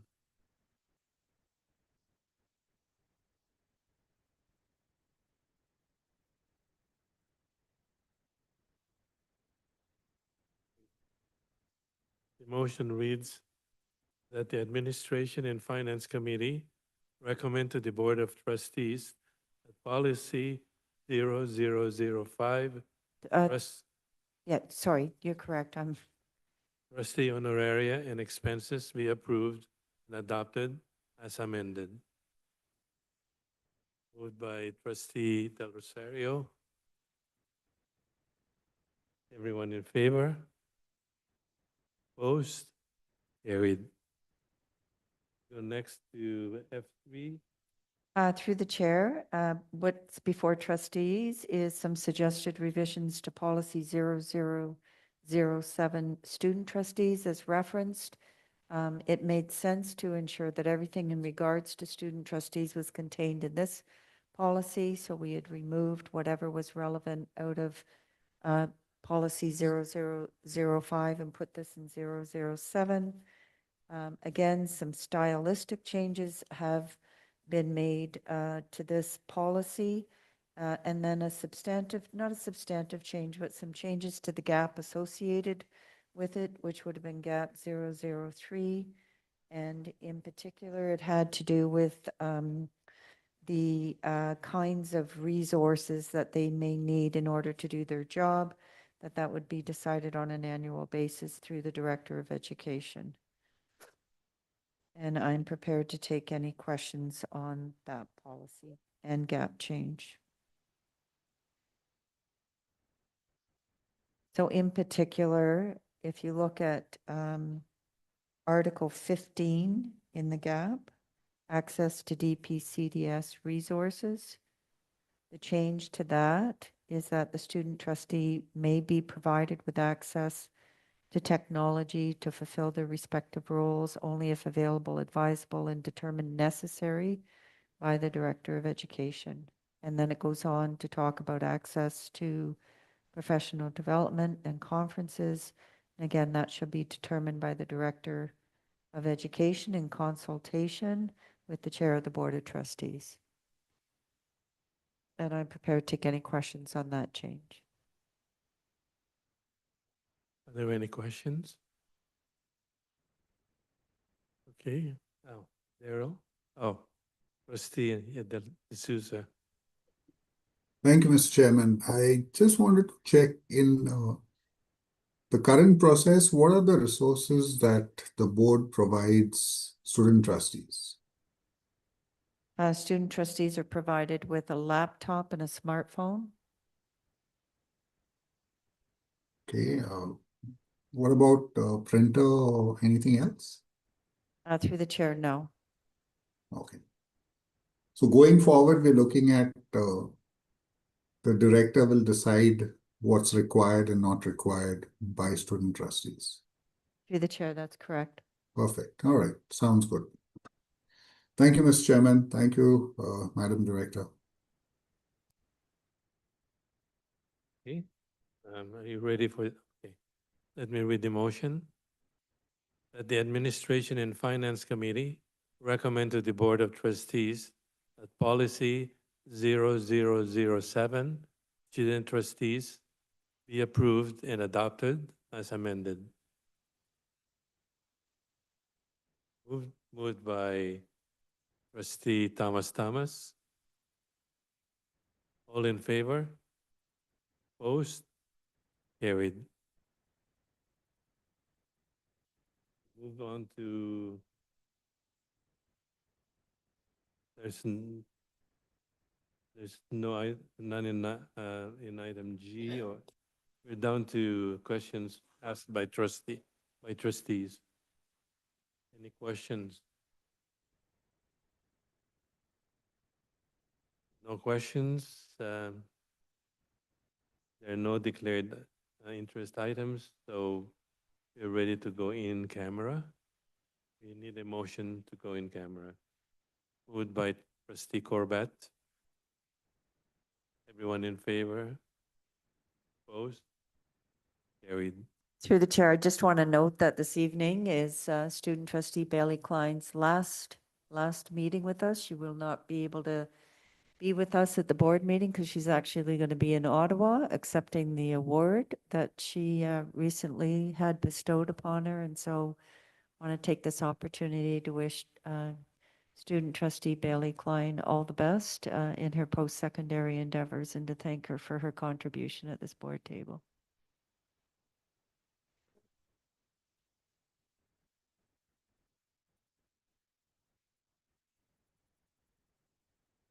We'll take a break, 10-minute break, so we'll be back at 20 past 10.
We're back in open session, and can I now have a report from in camera? Thank you, through the chair. The Rise and Report approved the minutes of the in-camera session of the Administration and Finance Committee meeting on April 8th, 2025. And we dealt with an administrative appointments and transfers. And we also dealt with a financial matter, and we addressed questions of an in-camera nature. Thank you. We're on item L. I believe our next meeting is Through September. the chair, we just need approval of the Rise and Report. Oh. Moved by Stefano Pascucci to approve the Rise and Report. All in favor? Opposed? Carried. And the future meeting of the Admin and Finance. This is our final meeting of the 2024-25 school year. So thanks, everybody, and we will be back with Admin and Finance in September. Call it a chair, or the call the chair prior to that. Sure. And it's, we're on to adjournment Okay. now. Move to adjourn. Moved by Bruno. That's good. We need to take this vote before everybody walks out. Okay, all in favor? Opposed? Thank you. Thank you.